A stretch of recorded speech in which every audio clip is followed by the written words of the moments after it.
Happy Monday, degenerates! What is going on, everybody? Welcome back to the Die Hard MMA podcast.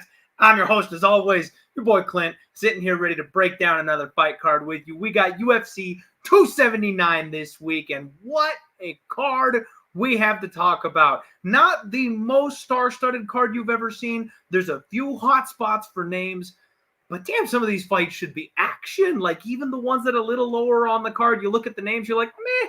Once you start looking into those fights, they're bangers. This is gonna be a fun card. And to top it all off, we've got Khamzat Chimaev taking on none other than Nate Diaz to cap the bad boy off. This is gonna be a fun fight card to break down. It's gonna be excellent. Welcome into the show, everybody. We've got MMA Propaholic. We got my guy Dream in the chat. We've got Addicted to Combat. I love Clinty, baby. What's up, Andy G, the Grateful Dude, my old man Gambler. Colby Chaos with the greetings, nerds and virgins. We got Real Deal Prime, my wrestling boss in the house. Southern Colorado Disinfection LLC. Bufo on the beach, Sean V. Shane 766 rocking that Vikings logo. You know I love to see that. All right, let's go. Let's go, everybody. So, as always, you guys know, you're chilling here with me at Pub Sports Radio. We be pubbing. Make sure you subscribe if you haven't already. We have got an awesome slate of shows coming to you week in, week out, free right here on Pub Sports Radio. But we do have a couple of special events coming up starting this week. We've got the Cappers contest. We also have the NFL Survivor. $100 buy-in for each of them. Massive cash and prizes for all of them. It's going to be a good time. Head on over to pubsportsradio.com to check those out. All the personalities here on Pub Sports Radio are going to be taking part and competing in those bad boys. So that's going to be fun stuff. And of course, we've got to shout out the other sponsors. We have got none other than Superbook Sports sponsoring the show. They stepped up their game. They're bringing Dana White Contender Series lines to us these days. So if you need the best book around with the fairest prices, make sure you check out Superbook Sports. You can always find them over there. And like I said, super fair pricing on all of their lines. Usually, 20, 30 cent line difference. Nothing big and crazy. They're not ripping anybody off. It's good stuff. Trusted, regulated, United States-based sports book. All right, guys, we've got just a couple minutes here before our super special guest jumps on in here on the show. So I just wanted to kind of talk through the bets last week. Unfortunately, your boy's coming in after taking another licking.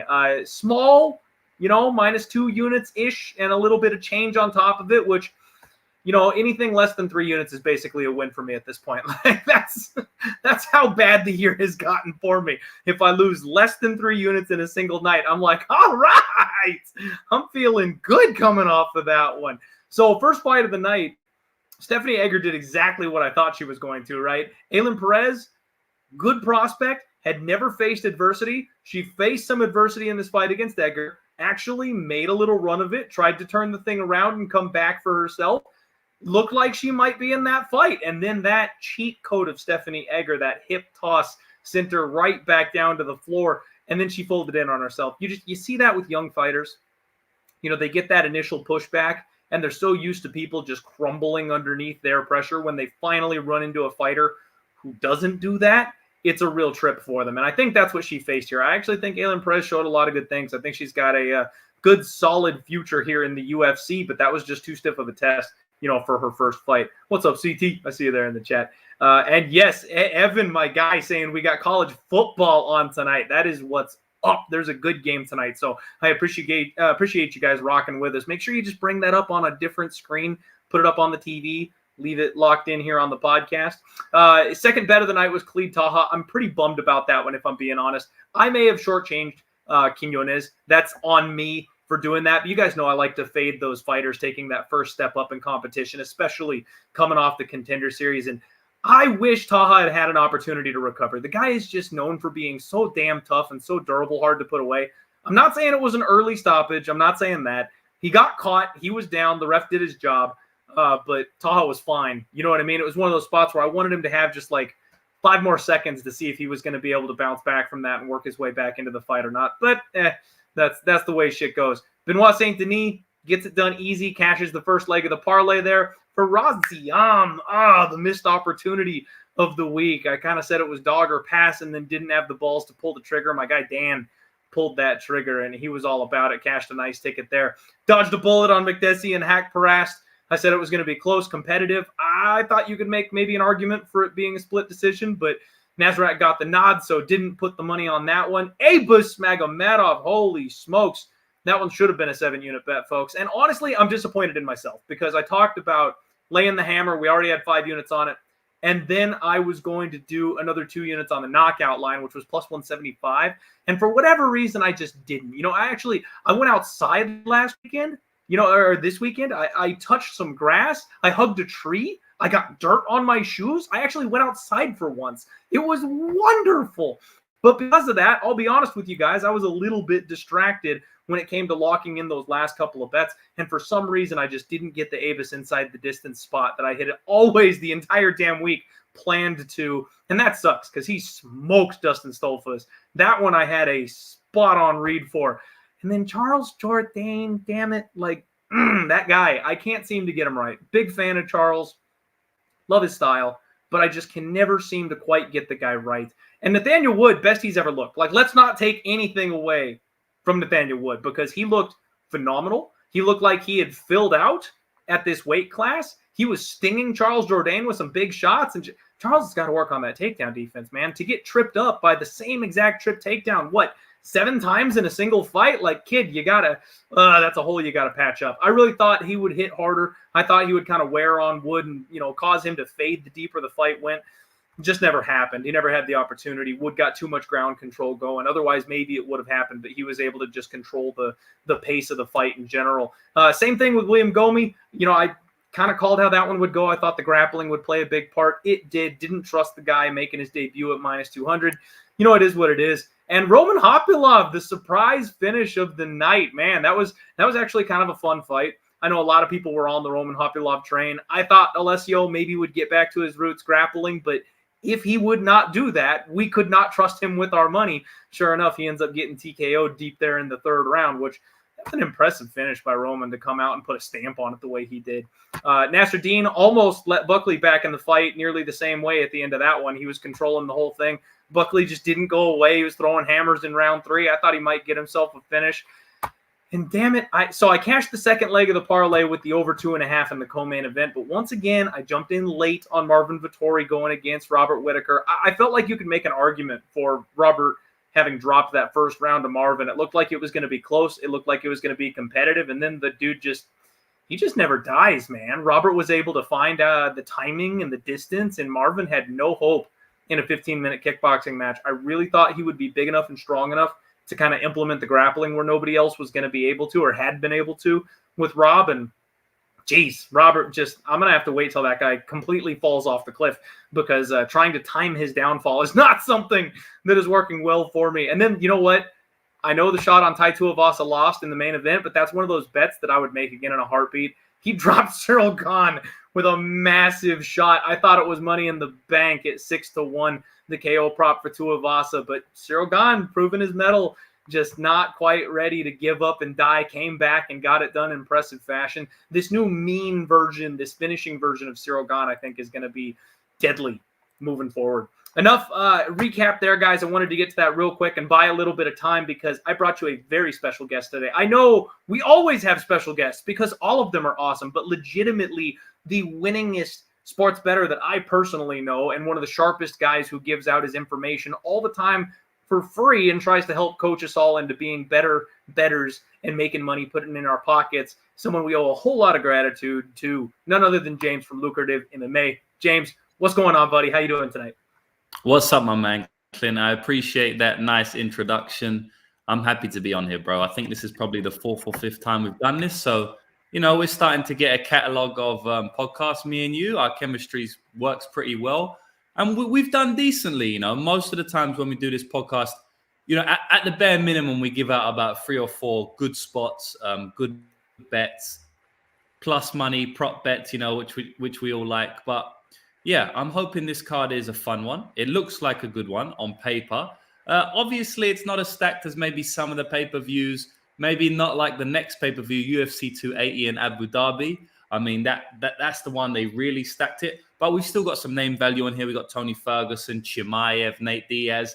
And then there's some fun fights going up and down the card, which I can't wait to talk to you about. So, like I always say, man, in almost all of my podcasts, I love watching MMA.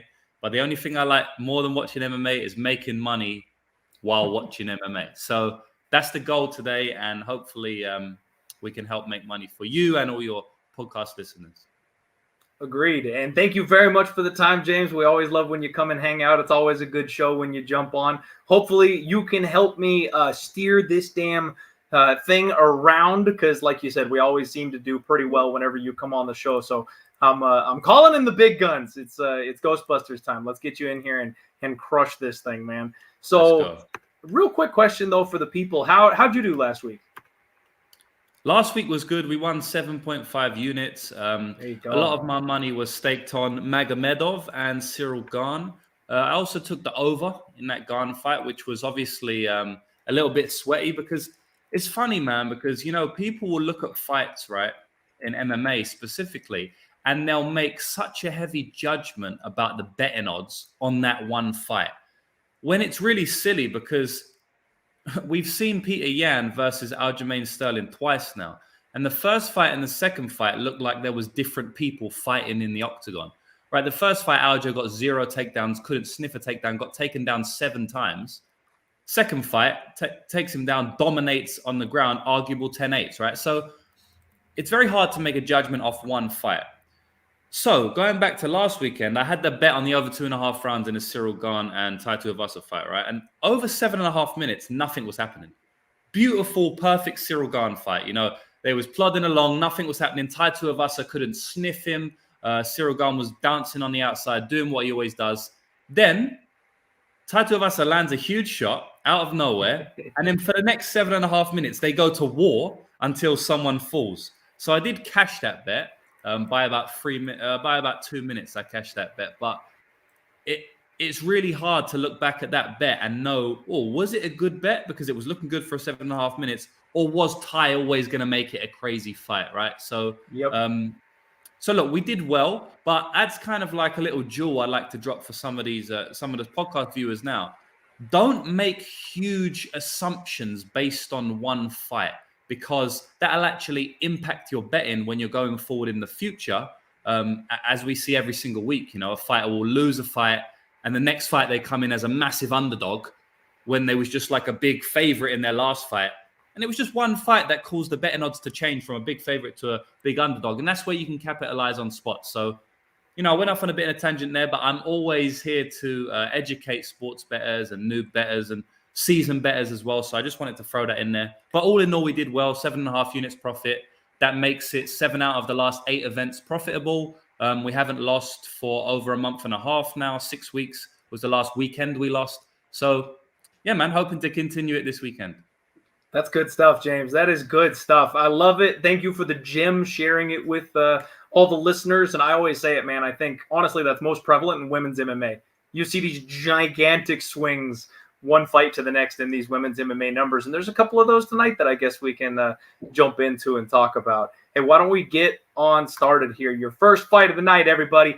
Darian Weeks taking on Yohan Lainesse. And Yohan Lainesse is a guy that everybody is super high on, it looks like. I'm seeing a whole lot of love for Yohan out there in the betting market recently. This is a guy who's 8-1, and he's Canadian.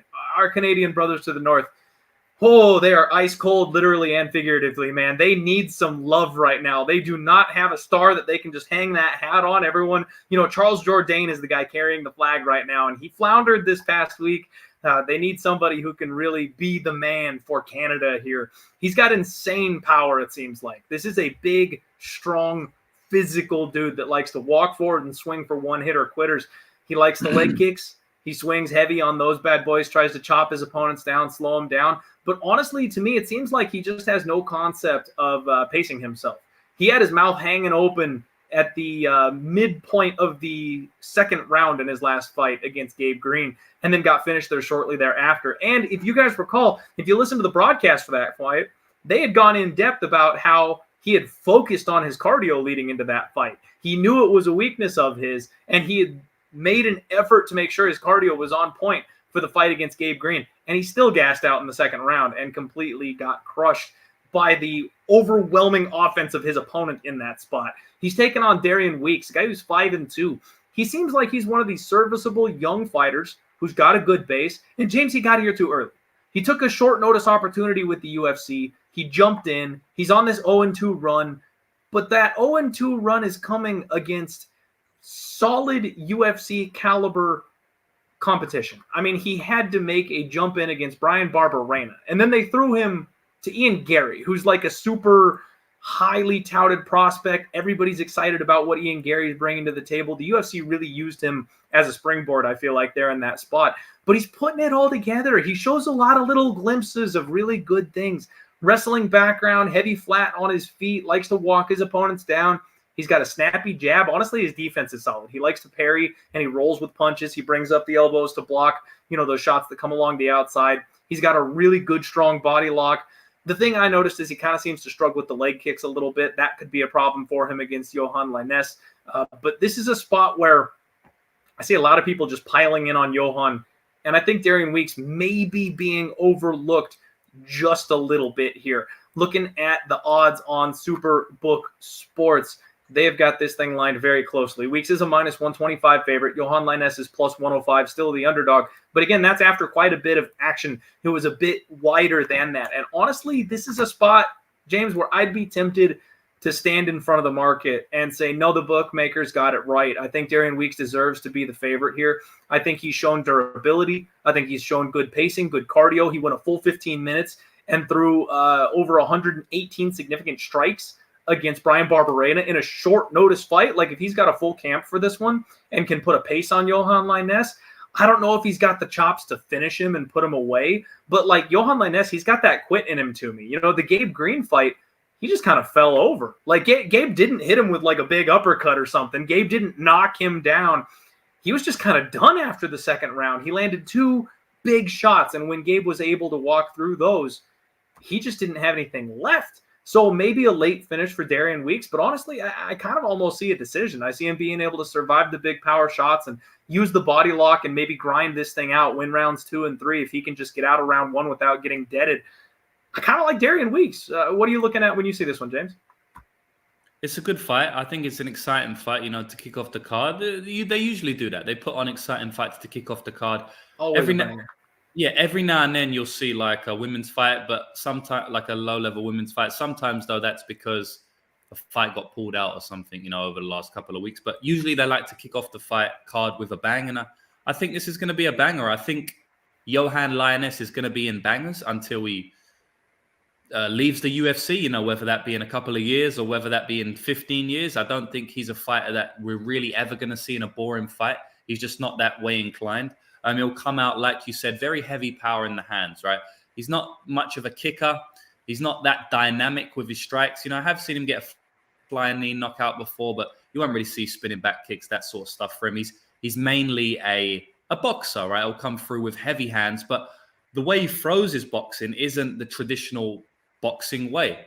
He doesn't throw tight jabs. He doesn't stick behind a double jab and come with the 2 behind it. He doesn't throw tight hooks in the pocket.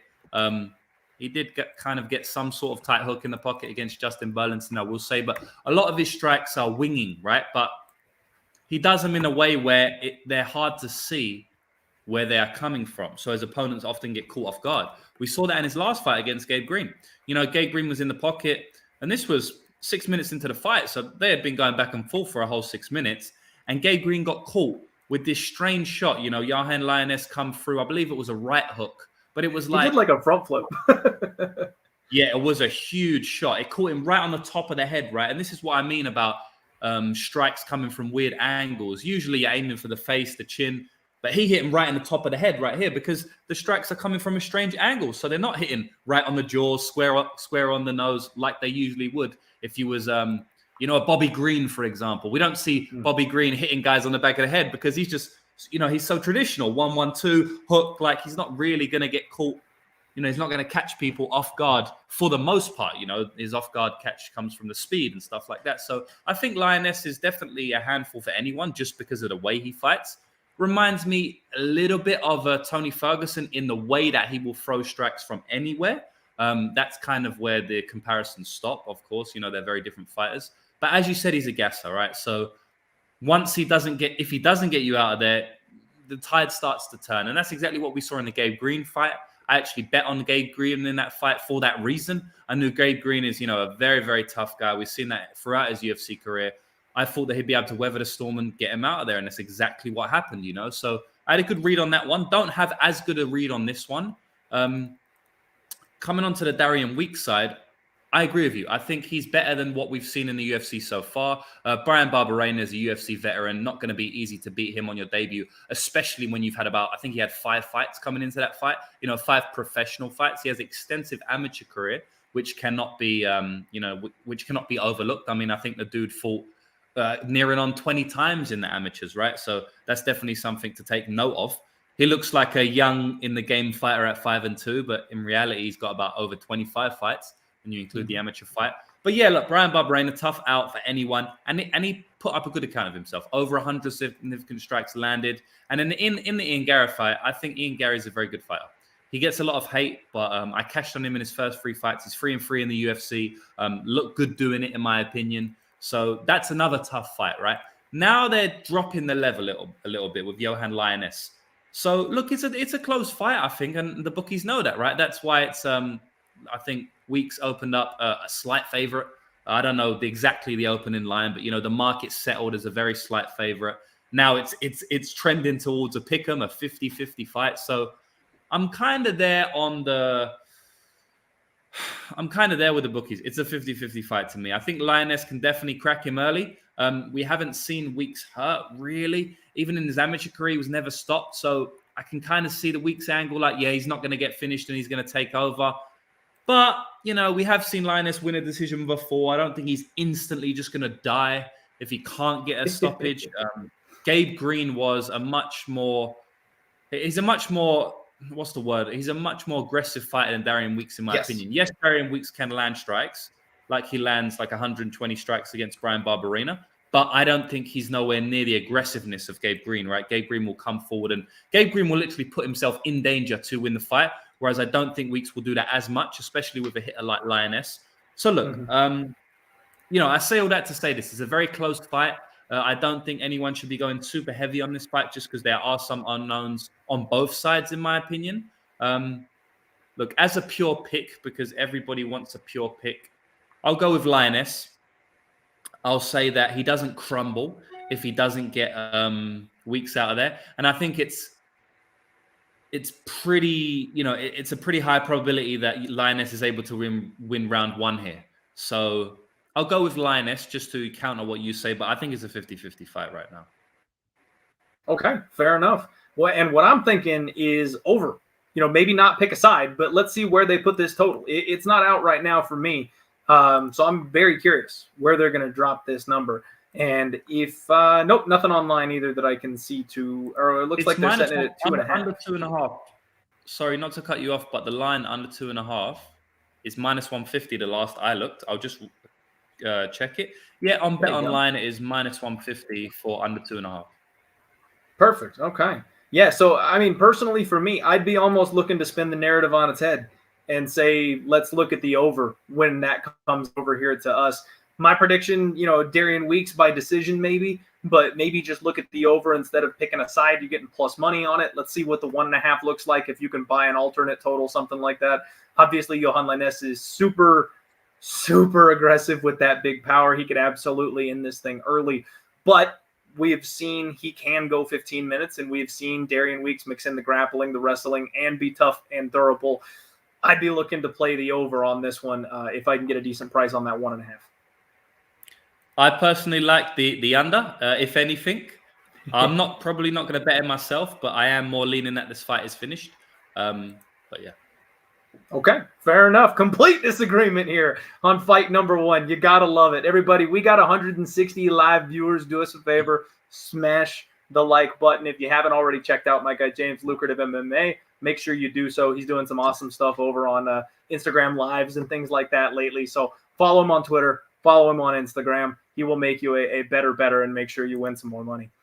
Next fight up, we've got Elise Reed taking on Melissa Martinez in a fight where, okay, you know what? First off, the only thing I think that I need to just talk about for a second is the shame, the absolute shame, the hate that poor Elise Reed gets for absolutely nothing. Everyone wants to talk about just how garbage she is. She made it to the UFC and got that classic gang institution jumping into the UFC when she had to go up on short notice to take on Sijara Eubanks and got absolutely destroyed. Everyone thought that she was just a complete bum. And then she gets McKenna. And everyone thinks that McKenna is going to just roll right on through her. And she showed up in that fight, James. That was a fantastic fight against Corey McKinney. She showed off her striking ability. She showed off her movement. She showed off her ability to get back up to the feet. Like, she was a dog. I cashed a ticket on Elise Reed against Corey McKenna. Now, granted, McKenna is a young, improving prospect, somebody who I think is going to get better and be more dangerous. And if they rematch, run that fight back, she probably does go ahead and pay off that $300 price tag. But that night, Elise Reed was good enough to go ahead and get the nod for a split decision. She's got good, solid striking, James. Good hand speed, good footwork, lots of leg kicks. I like that she can just kind of move out of range pretty well, and she's always throwing in combinations. She also has underrated power. She stings these girls when she tags them. Now, my girl Sam Page, ready for her to return to the cage. She came out and she took Elise Reed to the cleaners. Now, we know she's got that relentless grinding style that just breaks people. She was able to TKO her there in the 3rd round.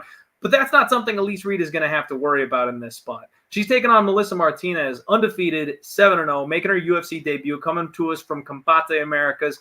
This girl is all legs, James. She's so tall and long. Lots of good outside movement. She plays with her hands low. She's kind of like a female Davy Grant. That's what she reminds me of. Circles around to the outside, fires off big swinging, looping punches, lots of feints, big knees up the middle.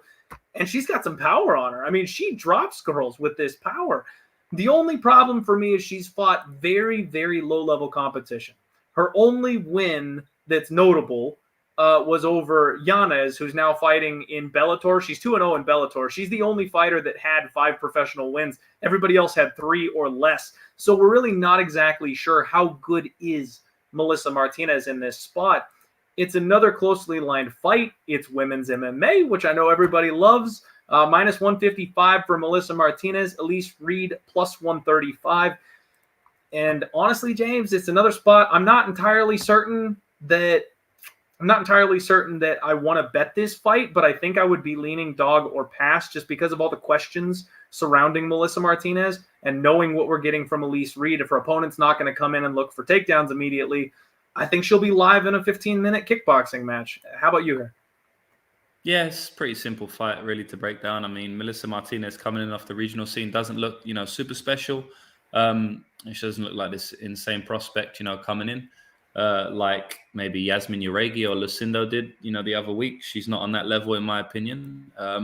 Look, she's been in some decent fights, like decent wins. She's got some finishes, which is always good to see on the regional scene. But yeah, in this fight, she's going to be a striker and she's going to be fighting a striker. So she'll like that because the only time she's really had trouble on the regionals was when she was being grappled.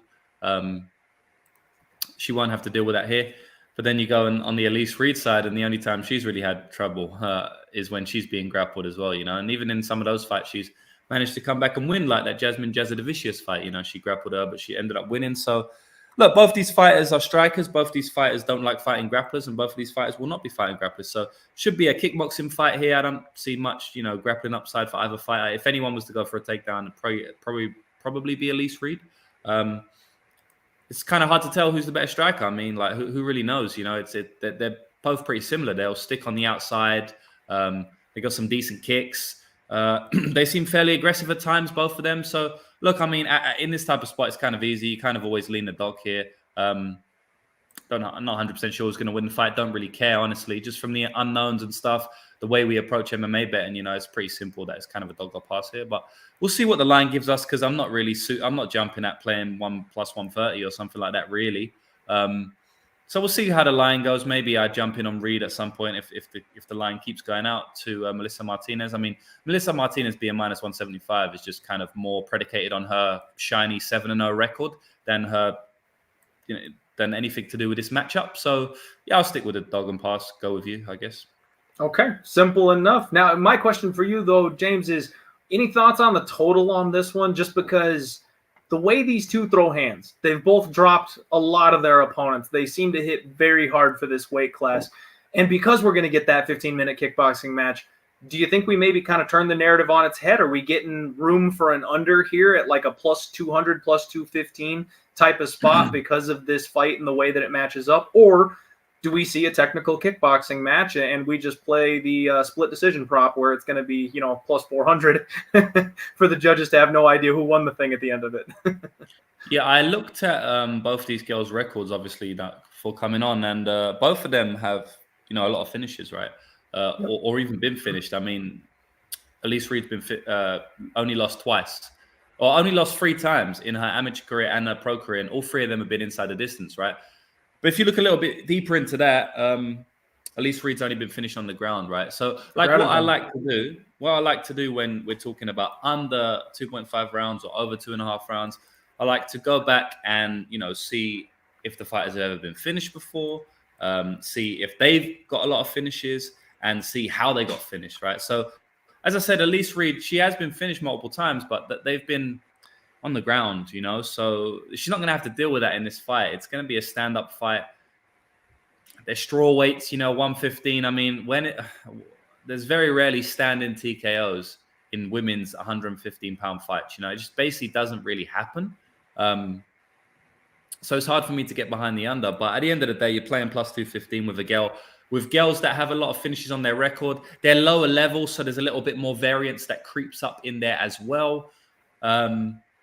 Look, I'm not going to hate on anyone taking a shot on the under, but it's probably just not my style, just because I do think it's going to be a kickboxing fight. And are we really going to see a KO from kickboxing from a 115-pound woman? I mean, it just doesn't really happen, especially when the fighters are this low level, because these fighters are fairly low level in the UFC, so it's hard for me to see it, but, it's possible.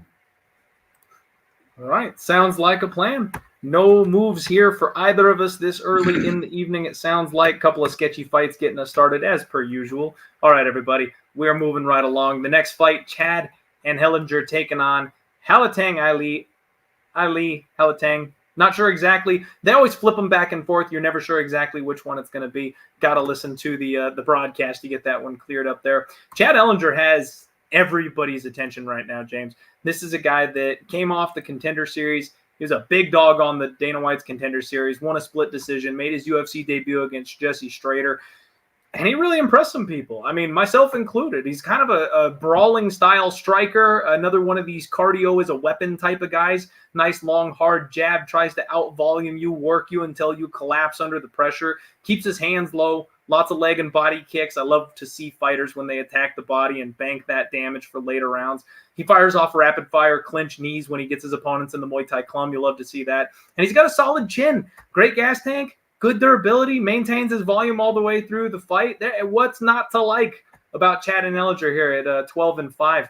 Now, his opponent, Alateng Heili, is coming out of my team, Fight Ready, my favorite gym in the entire damn world. 15-8-2, though, a little bit rough around the edges for his record.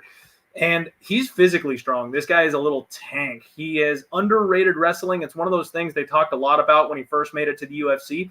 And then he's just kind of gone the striking route. He kind of got away from it, doesn't really use it all that often anymore. Swings hard, but he's a bit low volume. Big explosive power, bombs. He went off on Kevin Croom in his last fight. He seems to be pretty damn durable. I remember the fight with Casey Kinney where he basically got kicked to death and everyone was just like wincing every time Casey Kinney landed a leg or a body kick, and somehow he managed not to go down.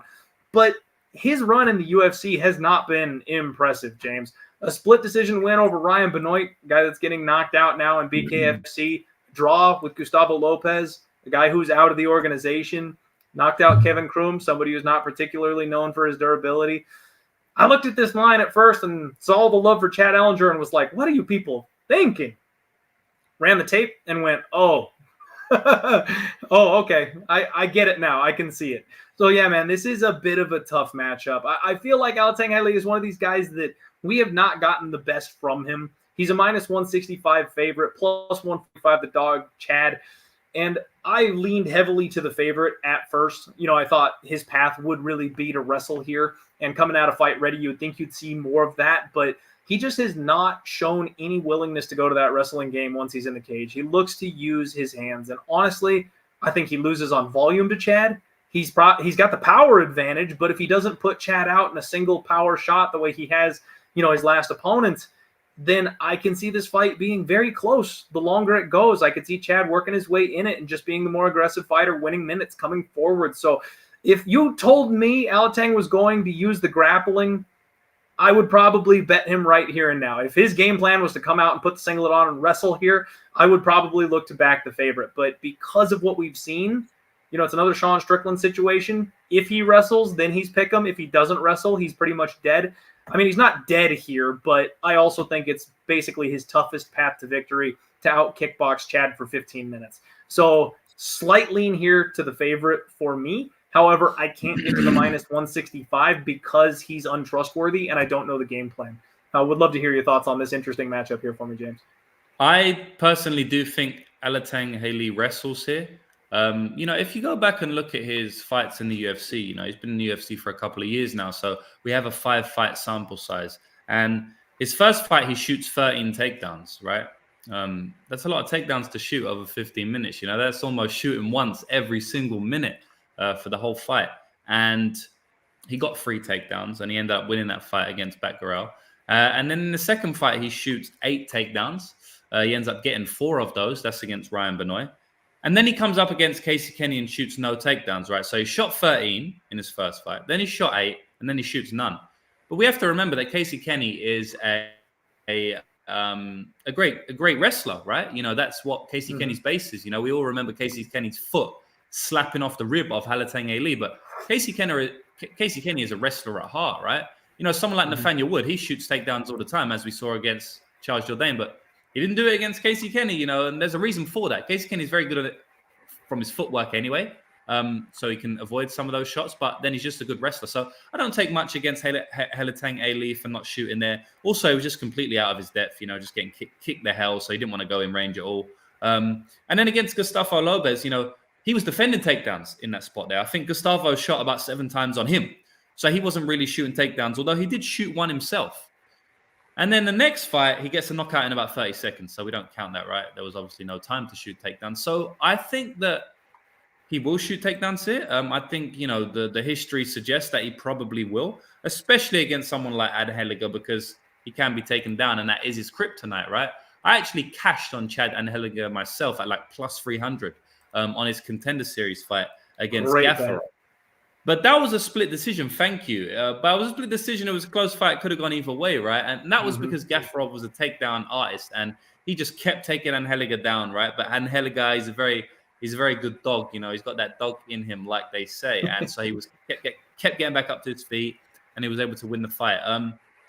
So look, I do think Alateng Heili comes out and wrestles a little bit here. He might not shoot 13 takedowns or 8 like he did in his first 2 fights, but I do think we're going to see at least 4 or 5 takedown attempts from him here. And it's not hard to take Anheliger down. So I do think he's going to get top time at some points. But man, Chad has made his career on defending takedowns and knocking you out, He did it in the Gaffarov fight. He didn't get the knockout, but he defended takedowns and won the fight.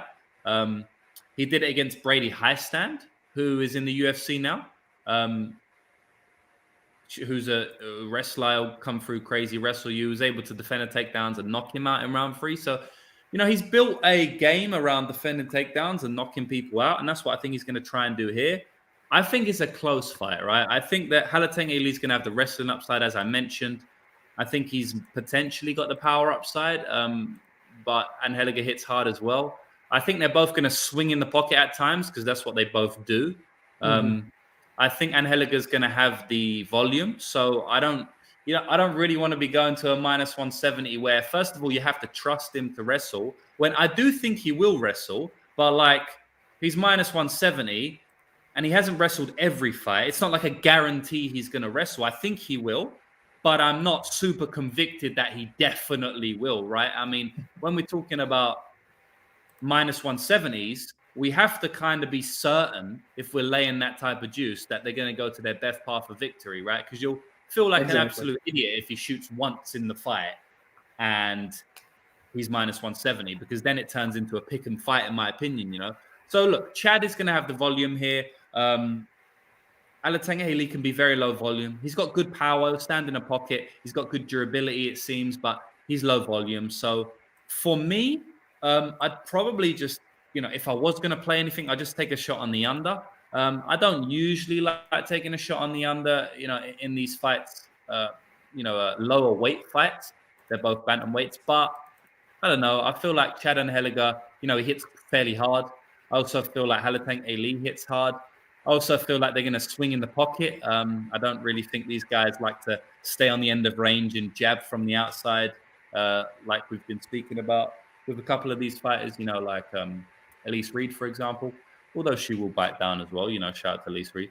So I do think that there's going to be some opportunity for both fighters to land heavy shots here. So I guess, look, it's at a decent plus money right now. So if anything, I'd take a shot on that, but not really too convicted in anything here. Not really looking to play it from a betting angle, We don't have to play these spots, If you're not fully convicted on anything, just relax, save your money. There's 13 fights on this card, There's many, many other spots where we can make money, and we don't have to force anything. So for me personally, I'll be taking a pass on this one, most likely.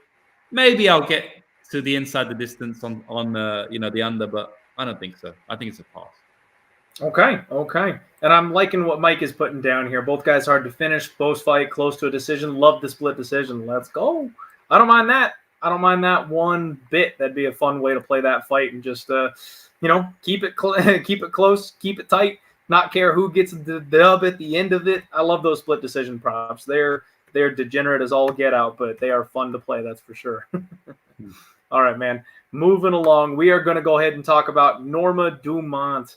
Welcoming back Danyelle Wolf, one of the legitimately most terrifying human beings I think I have ever seen. So if y'all are scratching your heads, you're sitting there like, I know that name. Why do I know the name Danyelle Wolf? She's 1-0 in mixed martial arts, everybody. Got a jump straight to Dana White's Contender Series, coming from a professional boxing background. She got that win in a very close, very hard-fought Dana White Contender Series fight. A lot of people thought she was going to have trouble with the grappling. They managed to find someone who was more often than not going to strike with her, and she managed to get the win. But she got hurt in that second round, James. If you go back and you watch that fight, she was on skates there in that second round for a minute. Did not like what was coming at her for just a second.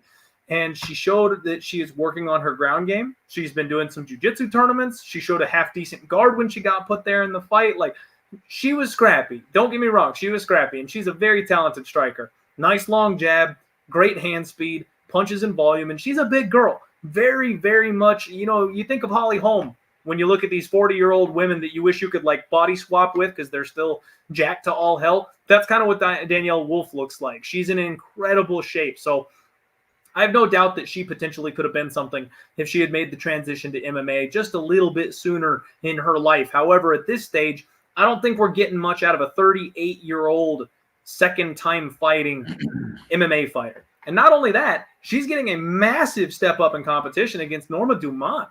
Now, Dumont hasn't been anything to write home about recently. She's a solid fighter, but she's in an empty 145-pound division where she also has struggled a little bit. 7-2. She's thick. She's strong. She plods forward. She actually has a nice solid jab on her, and she's got some heavy hands. She hurts almost everybody she's in the octagon with. But we've seen what happens when you get a boxer and an MMA fighter. If they're going to box, the boxer's going to win. Like, there's just these little technical things that they do that the MMA fighters have not rounded out their game for. She's going to lose that fight.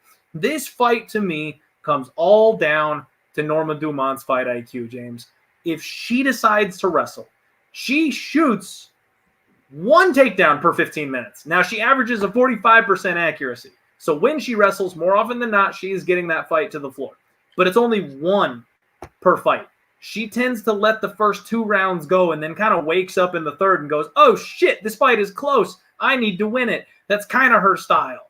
So she gave away that fight last time out. I cashed a nice little dog ticket on Macy Chiasson. It was another close competitive fight, but one that, towards the end of that fight, she was hurting Macy with every single thing she tagged her with. I like what Norma Dumont has to offer, but I don't like the way that she implements it. I don't know if it's a pace thing. I don't know if she's maybe gassed out before going harder, and that's why she keeps it the way she does. But I worry about her not having enough output to win a fight convincingly. If she just drags Danyelle Wolf to the floor, this thing is over. Period. Whether she wants it ground and pound, whether she wants it submission, this fight is practically over if it touches the floor. It's going to be a game of the floor is lava.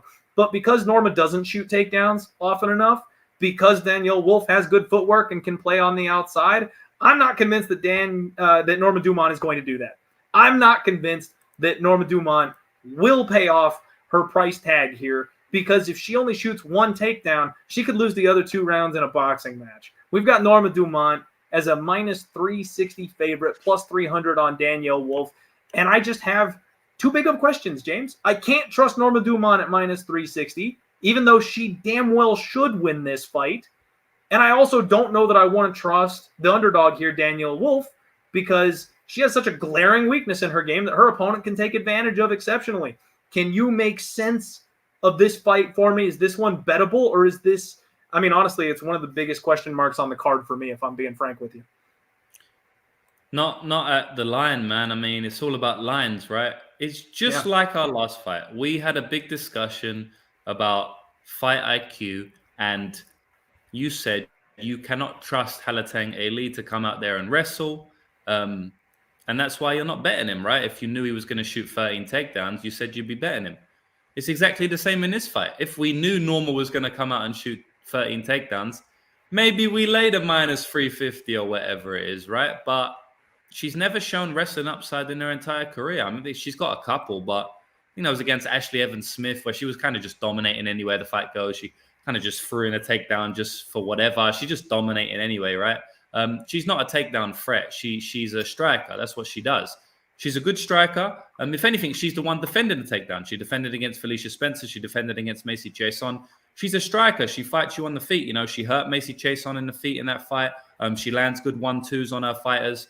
So it's hard for me to see her going out and taking Danyelle Wolf down. But at the same time, I think she's going to, it's not hard for me to see it, I should say. I think she will do it. Just like I think Alateng Heili's going to wrestle. That's a hard one to say, I think that one catches the tongue. It really does.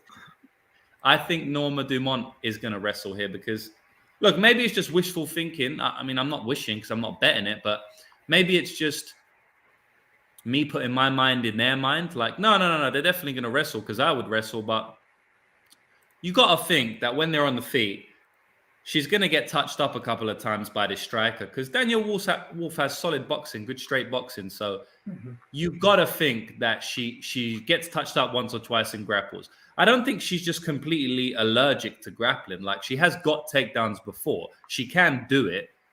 I do think she'll do it at some point. If she does, she should dominate on the mat.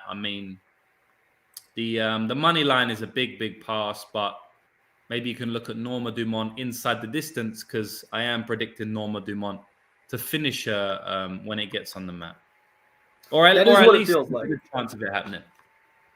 Yeah, that's what it feels like. It feels like Norma Dumont inside the distance. I'd want to look at that number, but I wouldn't be shocked if we get a Hamzat type of number here where it's like Norma Dumont money line minus 360. Norma Dumont inside the distance is minus 210. Like something gross where you don't even want to bet the inside the distance.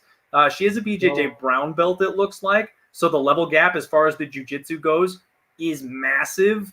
I'm kind of leaning with the chat here, James. I think I'd be thinking more submission than anything. So the under at the moment, we'll just check on one of my 50 bookies I have. The under on BetOnline, because I just checked, is plus 185.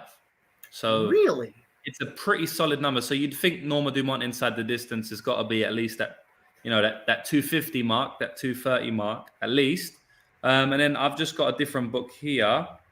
It's plus 165 on my book right here. So, I mean, we'll see where the line goes. It hasn't been released market wide. I expect some people to probably come on the under, like myself. So maybe the line moves. But look, you're going to get a solid plus number either way. I think worst ways in a couple of days when it goes market wide would be looking at plus 150 at the very worst. So, yeah. Does that not sound a little suspect to you, though, James? It just seems so obvious that Norma Dumont should be able to get her to the ground and then maul her once it's down on the floor. Why are we getting plus 180 on the under 2.5? Norma Dumont's not a finisher, I guess. She doesn't have one finish in the UFC. She doesn't even have a fight which was close to being finished in the UFC. I guess they're probably just looking at that, Okay. Well, I may be interested in that, James. I may be interested in that number because if Norma decides to stand with her, I could see her getting clipped and hurt on the feet by a much better striker. And if this thing goes to the ground, I don't see why Norma can't put away this girl that she has 20 years worth of grappling experience over, whether that's, a positional ground and pound TKO and the ref stepping in to save her, or just catching her in a sub that she was not prepared to defend. I might be interested in that under. I really want to see these two face off. I want to see how they size up. Strength and power means a lot in these women weight classes. And like I said, Danyelle Wolf, she is a big, strong, muscly lady. So I really would love to see how they size up and see what that looks like on Friday for the weigh-ins. Hey, 145 as well, So like you'd like to think that, we was just talking about the Elise Reed under. And I said to you, look, they're 115-pound girls. Like you don't really back unders at women's strawweight, but this is women's featherweight, a division which is almost non-existent. I was actually surprised to see it at featherweight. Like both girls have fought 135 before. I mean, not both girls. Norma Dumont has. I thought it'd be at 135. I didn't even know the 145 division was kind of like still going. I guess it is. 145. That's 30 extra pounds. Much more likely to get finishes in the 145 division, I'll tell you that. So, I mean, that's just another feather in the cap of the potential fight going under. And also, one more thing. She got hurt on her feet last time out. We keep talking about the takedowns, and we keep talking about Norma Dumont finishing from top position. Danyelle Wolf got hurt in that second round on the feet, the boxer, by Tanisha Tennant. So, I mean... A 3-0 fighter. Yeah. A 3-0 fighter hurt her on the feet badly. She was running to stay alive in that spot. And like I said, man, Norma Dumont has power in this weight class. She had Macy, Chiasson shooting for double legs in a hurry. So I wouldn't be shocked if she lands a big shot like that, even if she just kind of knocks Wolf to the floor and then follows up with it getting to the ground. I think I'm liking that under the more we talk about it. That's probably going to be something I end up jumping on before the end of the week here. I'm putting it on right now before the line moves from all these people. There he goes. We've talked it through. He's got access to it. I don't. I'm going to have to wait until that number comes out for a little bit, but I'll be joining you on that under, maybe some Norma Dumont inside the distance, one or the other, maybe both. Who knows? I like that we found a good spot here. I think that both of us like plus number. Let's get that one, man. All right. Next fight up, we've got the main event. Jake Collier taking on my guy, Chris Barnett. I love Chris Barnett. It's Barnett Fight Week, everybody. I love this guy. How can you not love this guy? The only problem for me, James, is these are two middleweights parading at heavyweight. Like both these guys just have so much extra size on them. They should be quite literally two weight classes down from here, but they just decided to go ahead and be big boys and play at heavyweight. I'm cool with it. I'm all right with it. But, we've seen what happens when they fight real legitimate heavyweights. It does not go well. So they're matching them up together. This should be a fun, entertaining matchup. Jake Collier, 13-7, keeps a high pace. Good volume, mostly a boxing attack, likes to push forward, has a nice hard step-in jab, really rolls well with punches. You see this guy move. It's music for a big guy, the way he rolls around there in boxing range. Mixes in the kicks pretty well, good to the legs and body. He'll have a 3-inch reach advantage here in this spot. His opponent, though, Chris Barnett, again, this short little guy is so athletic. You would not believe the way he jumps around, does flips and cartwheels. Like, you're not allowed to be that athletic and weigh 265 pounds. It's not fair, James. He's training over at the ATT Lima branch. So Douglas Lima, those of you who recall that name, he's training with some better people there, it looks like, these days. He brings the Homer Simpson style to the cage. He likes to basically let his opponents wear themselves down, beating on him for a round, and then he cranks up the intensity as he goes forward. He likes to work on his opponents as they tire, as they slow down, and that's how he's able to work some of these big guys. That's how he's able to beat some of these big guys, is once they get tired trying to put him away and can't, then he's able to flip the script and get them out of there in the second or the third round. Lots of spinning attacks, flies through the air, Superman punches. This guy is explosive, closes the range with blitz attacks, big looping hooks. You got to love it. But he's got a 0% takedown defense in the UFC. If you want a takedown on this guy so far, you get it. He got clobbered by Boudet in his last fight, was getting absolutely wrecked. However, my man got robbed. If you guys have not gone back and watched that Boudet fight, run it back. Because Boudet should have got DQ'd for an illegal back of the head elbow, James. It was blatantly obvious, and Mark Goddard bailed that man out. He was like, well, Barnett, you kind of turned into the elbow, so we're going to call it unintentional. Run the tape, folks. My guy Barnett is like this up against the cage, doesn't move. And Boudet comes in with an elbow right to the back and the base of his skull. That should have been a disqualification. Not that he was winning the fight. He absolutely was getting his ass kicked, but he got robbed of a disqualification in what apparently was a very bad situation for him. I saw an article come out earlier that 30 hours before he stepped into the cage for that fight, he got really bad news. His wife was terminal, and they had to make the decision right before he stepped into the cage for his last fight, like a day before. So he's been on record this week. You know, he's normally a super happy-go-lucky guy. You know, likes to dance, make people laugh. I love him. But he also has been saying this is a new level of motivation for him because now he's doing it without his wife. You know, he's got kids. He's picking his crying son up from school every week now because he can't handle life without his mom, and he's got to do it all alone as a dad and a fighter. I mean, I already wanted to root for Chris Barnett. How can you not after that kind of information comes out? Like, I want him to win this fight so badly. And that's something that he said is he wants to get that second paycheck this time, you know, one for him and one for her, because this is the first fight he's ever had to go through without his wife. Yeah, as a married man, as a dad, I can't imagine the pain that he's dealing with. And God, I can't imagine keeping up a fighter's schedule while keeping your family running. It's awful. It's absolutely awful. And I feel for the guy. That said, we're talking betting. You guys have heard me use the phrase before that, God, I hate to say it. There are no happy endings in MMA, guys. Like, anytime, you know, you get a fighter that's retiring, that wants to ride off into the sunset, that last fight does not go well. They usually get used to sacrifice to bring up the next name coming up, and they do not get that happy ending. So it worries me a little bit in this spot. Although, I don't think he's anywhere near retirement. It's just the fact that he doesn't belong at heavyweight, and realistically, he's middle of the road. Jake Collier is a minus 400 favorite. Chris Barnett is a plus 330 underdog here in this spot. James, I can see a very clear path to Jake Collier. Chris Barnett's game plan of let them gas out and then hurt them afterward. I don't know how well that works against a guy that can put up 140 strikes without slowing down at heavyweight. I'm not sure that's a great path to victory for him here. But apparently it's something he's been working on is his wrestling. He's been in the wrestling room, grinding, working real hard. Maybe he wants to go to the grappling here in this spot. Jake Collier only has a 67% takedown defense himself. I mean, guys, at the end of the day, I want to make an argument for the dog, both because my heart's in it. I love the guy. I want to see him get a win here and get his hand raised.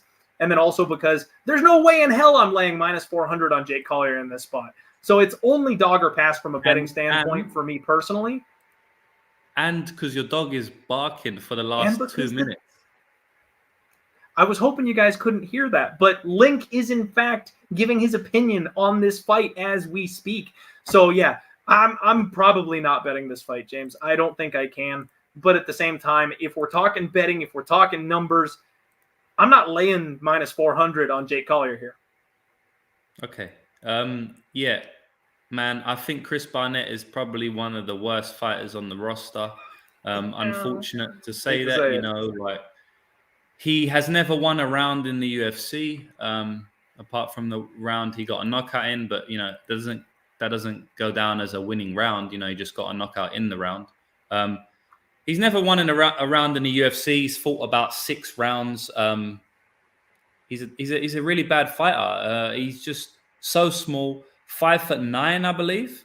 Is he 5'9"? That's absolutely insanity for a heavyweight. It's egregious, man. He should not be a heavyweight. He's so small. I mean, what are you gonna say? The guy is a pure meme. All he has is a spinning wheel kick. Like, if he doesn't hit you with that, you're fine. No takedown defense. I think Jake Collier is, he's easily gonna win this fight. Yeah, I hear it, man. I hear it. I'm just not doing it. For me, I love Chris Barnett. I love the style. I know you like money more. I want to see this guy get his hand raised. I'm not going to lay minus 400 against him. I'm going to be rooting for him with my heart and soul. No money involved. I will pick Jake Collier to go ahead and win. But, yeah, I want this guy to get the dub. It would mean so. I want to see that post-fight speech, man. I want to see him get his hand raised in the octagon. I know it's probably not going to happen. Yeah, well, hopefully they give him one, even if he does lose. Sometimes they do that if he wants that. But as you said, no happy endings, and don't think it's going to be one for him this weekend. Unfortunately, not in the octagon anyway. Yeah, no, I completely agree with you, James. And it's the heavyweight division is so thin. Once you get below the top 4, I think they're probably going to keep him around just because he's entertaining. You know what I mean? They'll throw him to a couple of up-and-coming Dana White Contender Series guys. He'll get 1 or 2 more fights. But, yeah, I'm right there with you. I don't think he's going to do so hot moving forward, unfortunately. He's just not built for the weight class. Collier is a good fighter, Collier is a good fighter. Collier can be 4-0 right now. Arguably, look, everyone thinks he beat Andrei Arlovski last time out.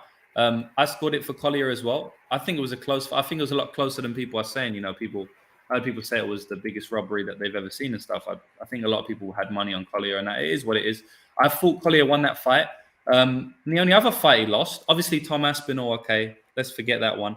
The only other fight he lost after Tom Aspinall was the Carlos Felipe. It was a split decision. A lot of people said he won that too. He could be 4-0 now with wins over Carlos Felipe, Chase Sherman, who just got a good win the other week, a decent win at least, Andrei Arlovski, and John Vellante. So, I mean, the guy's a good fighter, and Chris Barnett is out of his depth here, in my opinion. Agreed. We don't need to spend too much more time on it. You guys know I'm a fanboy for this one, so we'll move along. Next fight that we want to talk about is Jamie Pickett. He is taking on Denis Tiuliulin, and you guys know how I feel about Jamie Pickett. I feel like this guy is what we would call a good soldier. He's a guy that has a style that we can make money on. You know exactly what he's going to do every single time. He's got the tools to beat certain fighters. And if he's out of to steal a phrase from James, if he's out of his depth in a fight, you're going to know that pretty well going into it. He's durable. I know he's got the knockout loss on his record, but that was to the Beverly Hills Ninja, a guy who is maybe the biggest glass cannon I've ever seen. Got absolutely massive offensive potential, but once he gets cracked himself, it's pretty much over. No shame really in getting one punch knocked out by that guy, because that's the only way he wins. He does that to pretty much everybody if he's going to get the win. Beyond that, though, he has no problem slowing down the clock. He has no problem body locking his opponent, pinning him up against the fence, dragging him to the floor, and just grinding out a fight that way. He's been working very heavily on his wrestling. He's got a new wrestling coach, it looks like. He usually shows off good hips, good balance, but he got absolutely schooled in his last fight by Chris Daukaus. That was something that, honestly, James, it kind of surprised me. I didn't expect Daukaus to be able to get him to the floor quite that easily. Now, the submission threat, once it was on the ground, we know that's there with Daukaus. However, I didn't expect him to go down quite that easily. But Jamie Pickett's one of these guys that, honestly, he's kind of mid-tier. 4 out of 7 losses come by finish, 3 of those by sub, so you always got to look out for him on the ground. Denis on the other side, 0-1 in the UFC. Dropped his UFC debut versus Khazriev, who came off of the Dana White Contender Series, if you guys remember him. Denis is a wild man. I like this guy. He pushes the pace. He goes hard. He comes out of extreme couture. Got a big step in knee, elbows when he's in close and tight. But he kind of launches himself recklessly at his opponents, James. He's one of these kill or be killed types of fighters. I'm honestly not convinced how good Denis is, but he's entertaining as all shit. I think we're going to see him for a couple fights. I think he's going to break a couple people and knock them out. So he'll stick around for a while. 4 of his 6 losses also come by finish. Again, 3 by sub. Now, one thing I noticed is in that first round against Khazriev, he really kind of accepted that bottom position early in round 1. He got taken down and spent about 4 minutes down there on the floor before he ever really made much effort to even get back up to his feet. And then in the second round, he seemed damn near out of gas. I have serious questions about Denis's gas tank coming into this fight here, James. He gassed out so quickly from 1 round of wrestling that I worry about what he's going to be able to do with anybody that comes in with that game plan. And you know Jamie Pickett is going to come in with that game plan. I kind of lean to Jamie Pickett here in this spot. He's got decent offensive wrestling. He grinds that body lock. The wrestling is something he's actively working on. Besides the one time he got knocked out, he's shown himself to be relatively durable.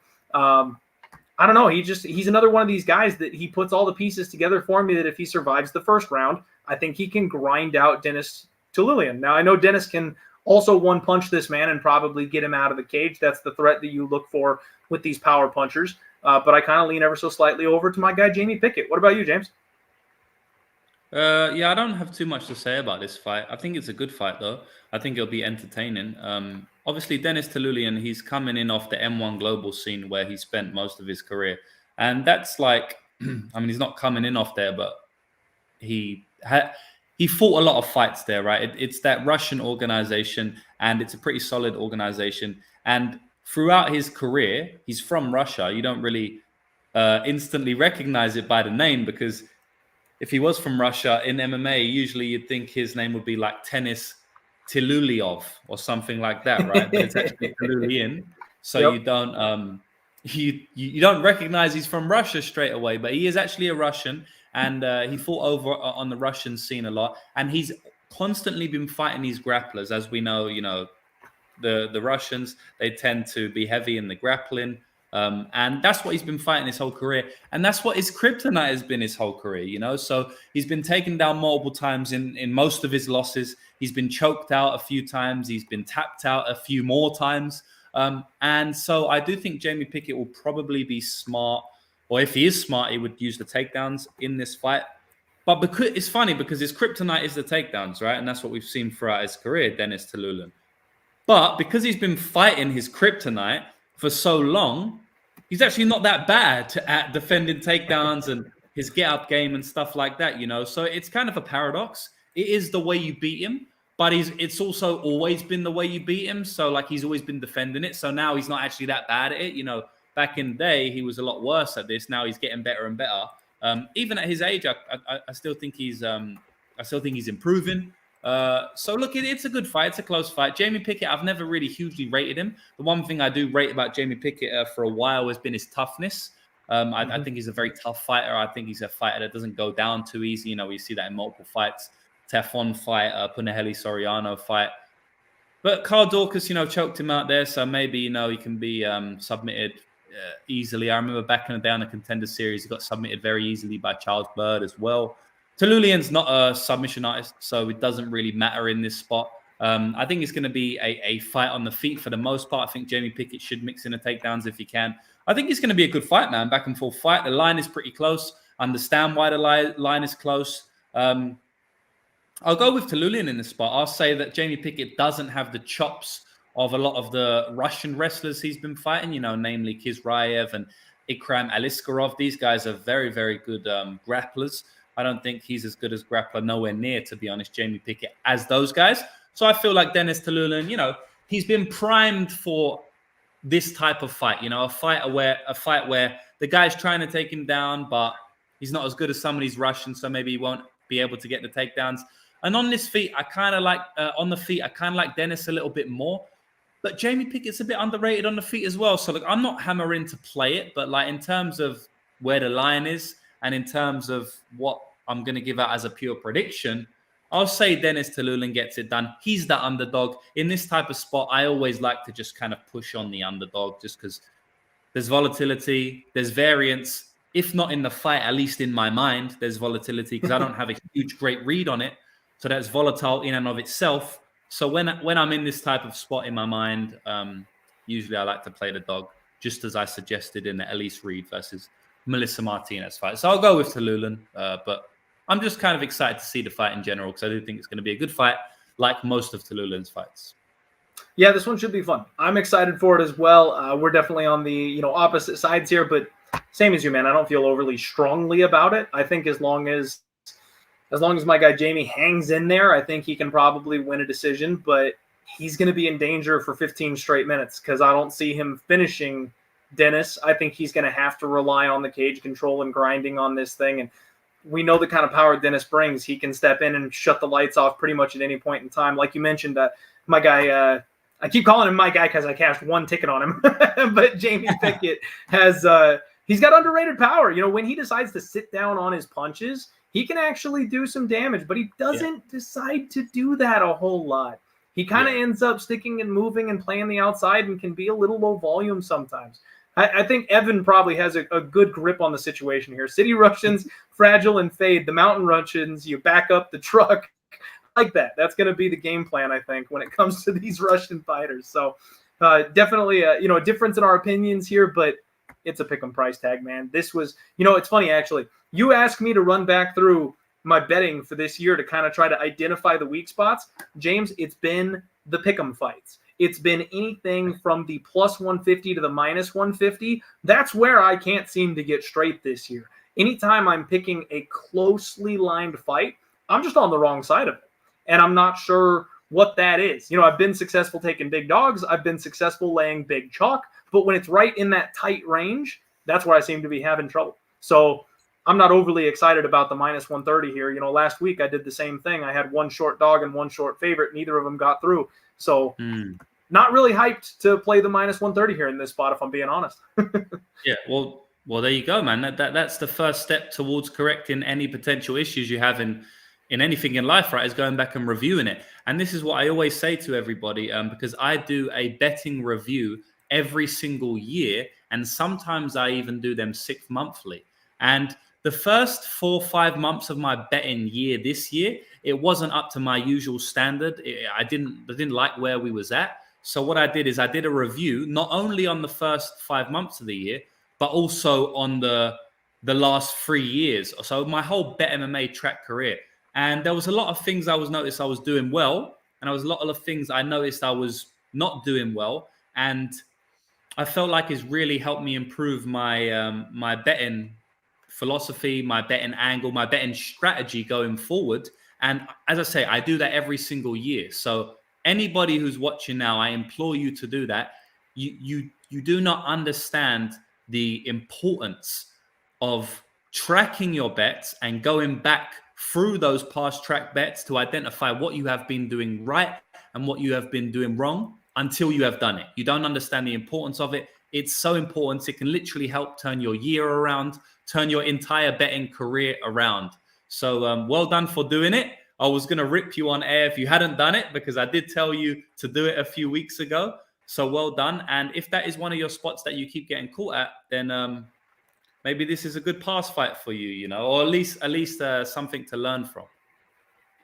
Yep, absolutely. I did not want to be publicly shamed by you for not following through on the thing that you told me would help my betting game, because that's just, asinine to not follow the advice of a winning bettor. So what I am going to do, though, is take your advice. And in fact, guys, if you're interested, maybe I stream it. I haven't done one of these betting reviews before, and having some additional voices, maybe we pull up the old spreadsheet and we do a stream on one of these like weeks off where there's not a UFC event or something like that. You guys can all jump in the chat here with me, and we can run back through those bets, because looking back at them, you can say, was that a good bet in hindsight? Was it a bad bet in hindsight? And would you make that bet again? Just because it lost doesn't mean that it's bad. Just because it won doesn't mean it was good.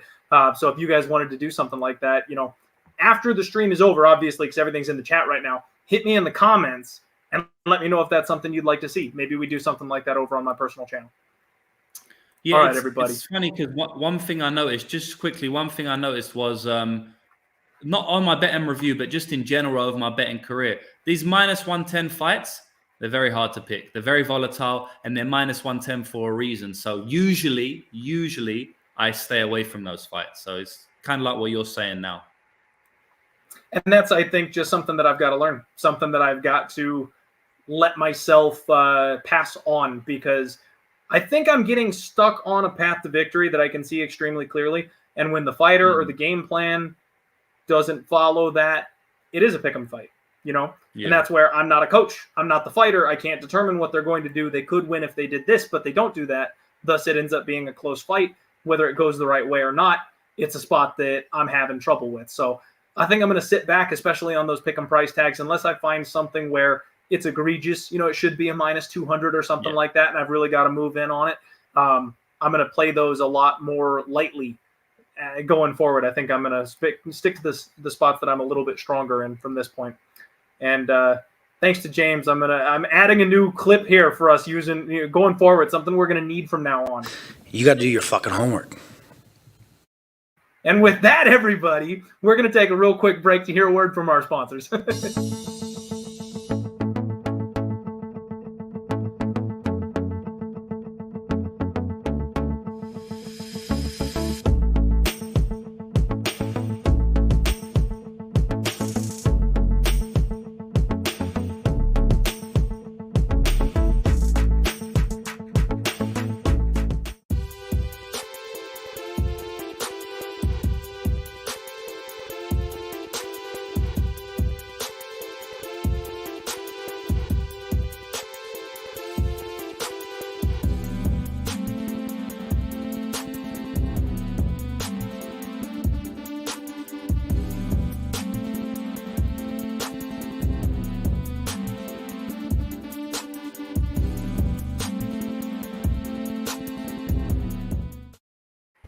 What is up, everybody? Welcome back to the Die Hard MMA podcast, brought to you by Pub Sports Radio. Make sure you smash that like button for me. We are joined by Lucrative MMA.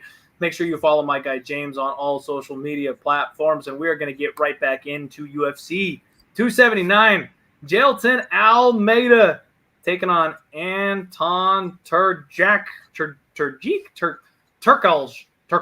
something like that, somewhere in that ballpark. All right, absolutely butchered one. We know we do it every single episode. That one's bad. Guys, Jailton Almeida is the bee's knees. Jailton Almeida is the hyped prospect coming off the Dana White Contender Series of all time. I mean, I know Sean O'Malley probably has that crown at this point, but Jailton was the guy that everybody, I think, has the belief that he's got the highest ceiling. 16-2, mauling ground game. Does not look out of place at heavyweight. This guy gets everybody he wants down to the ground. It's going to be a 220-pound catch weight in this spot because he's coming in here on short notice. And it's that relentless ground and pound attack, the submission threat once it gets there. He's just got a cheat code once it gets to the ground. He's got a 1-inch reach advantage here. His opponent, Anton, 8-0, undefeated. Another Dana White Contender Series fighter, though. A guy here who really dominated the first round of his fight against Dos Santos with the wrestling, with the body lock. Couldn't do a whole lot with it. Kind of just controlled him positionally for a good, 13 of the 15 minutes or so. But in the moment where it broke and Dos Santos got to space, Anton was not comfortable whatsoever. He was running for his life at striking range and got it back into the grappling realm pretty much as quickly as humanly possible.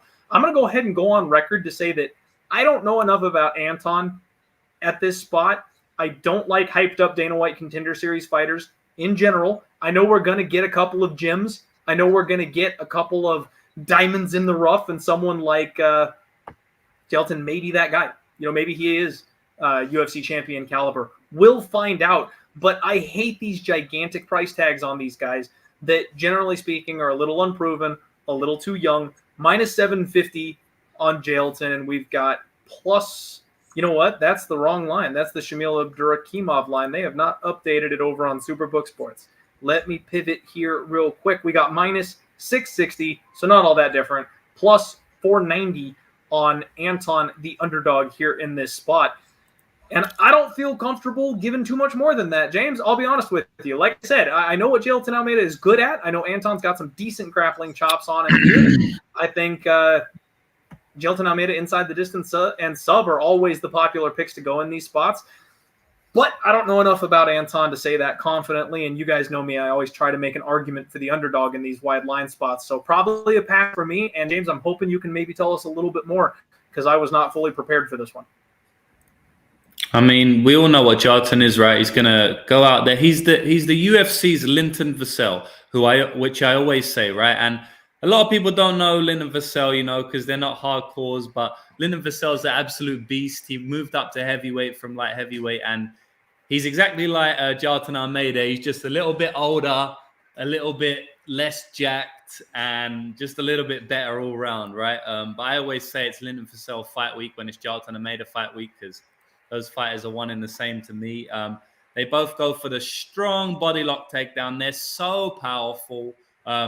They're so juiced. They're so jacked. Let's just talk about Jailton.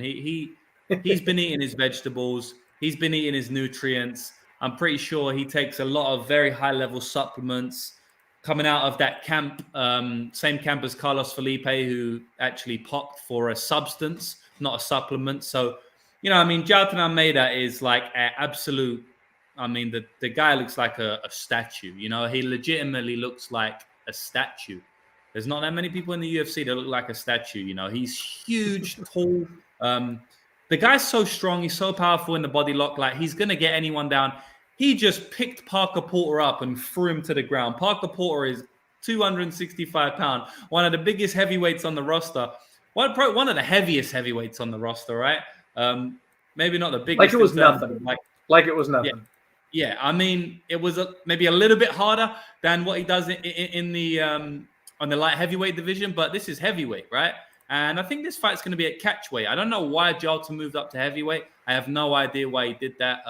I think it was another short notice thing. Wasn't the Parker Porter fight also on short notice? So he just jumped in. It wasn't. Yeah, no, it wasn't. But then, even if it was, he was going to fight Shamil at heavyweight, which wasn't short. Oh, you're right. So he moved up to heavyweight. I don't know why, because he comes in at 203 pounds for a light heavyweight. So I got no idea why he's fighting at heavyweight. I asked him on Twitter, but he didn't answer back. So who knows? But yeah, I just think he's going to be too strong here, too powerful. We don't see too much of Anton, like in terms of, you know, defending takedowns and getting wrestle fucked. He's only 8-0 here. He dominated in the wrestling his last time out on Dana White's Contender Series, but this is a whole different beast here. He's fighting a potential heavyweight. I think Jailton's going to take him down and smash him. I don't know, you know, whether he's going to win by KO or sub. I'd lean on the side of KO just because he usually does go for the sub, but Anton, you know, he seems like a decent grappler in himself. I remember when Jailton Almeida fought Danilo Marquez, and I bet on Jailton Almeida's plus 300 KO line when his sub line was like plus 110 or something like that, I believe. And I bet the plus 300 because I thought Marquez was a good grappler, good jiu-jitsu fighter, might be able to stay away from getting subbed, but will just get pounded out because he can't get up from bottom anyway. Maybe the same happens here against Jailton. So maybe I played a Jailton KO because it's usually always lined a bit better than the submission. And even in that Parker Porter fight, you know, it could have been a TKO as well. So look, I think Jailton's going to smash in this spot as he always does. Yeah, I think the train's going to carry on rolling. Does seem like it. I'm going to do a little bit more homework, guys. I'm going to look into Anton a little bit more. I only watched his Contender Series fight, so that's all I have to base my opinion off of. But based off that one spot, yeah, I mean, that's all we can say. I like the violence looks. Mushroom jumping in here with the fight doesn't go the distance. The under 2.5, under 1.5 ladder. Just look for this thing to finish early. I don't mind that one bit. Like I said, going to do some more homework, so lean on what James has given to you here on this fight because I can't add too much more to that breakdown. I do want to give a shout out here. My guy Razor Sharp Picks, one of the personalities here at Pub Sports Radio. And guys, I've always told you, I'm your friendly neighborhood degenerate, right? You want to party with me, get ready, swing from the rafters. But Razor Sharp is just like the name suggests, razor sharp. I've been making money hand over fist in college football and MLB thanks to this man. Gives out a lot of his picks for free on Twitter, so make sure you go check out Razor Sharp Picks. He will help heal the bankroll after any rough UFC weekends. All right, next fight up, maybe the one I'm looking forward to most on this card, besides, obviously the main event or so. We've got Hakeem Dawodu taking on Julian Juicy J Erosa. Man, I love me some Juicy J. Juicy J is one of these fighters, James, who is just one you can never count out. He's another guy that, I may have mislabeled him a glass cannon. I like to put that moniker on him because he's not the most durable guy in the world, but his last couple of fights, he's shown off a little bit more durability than in the past. He's been knocked out a bunch of times, unfortunately, but that's because he brings the heat. 6 of his 10 losses by knockout. He likes to walk into the fire, put the pressure on his opponents, and then basically make them survive what he's bringing. He outworked Charles Jourdain, and Darce choked him out in that 3rd round. He flying knee KO'd Nate Landwehr in the 1st, in a fight that I essentially had just kind of blanketly counted him out on. It's a guy that you can't ever look past. His opponent, Hakeem, they call him mean for a reason. This guy likes to come forward and bully his opponents around the cage, likes to throw a lot of hard kicks, a stinging jab. Everything is thrown with intent.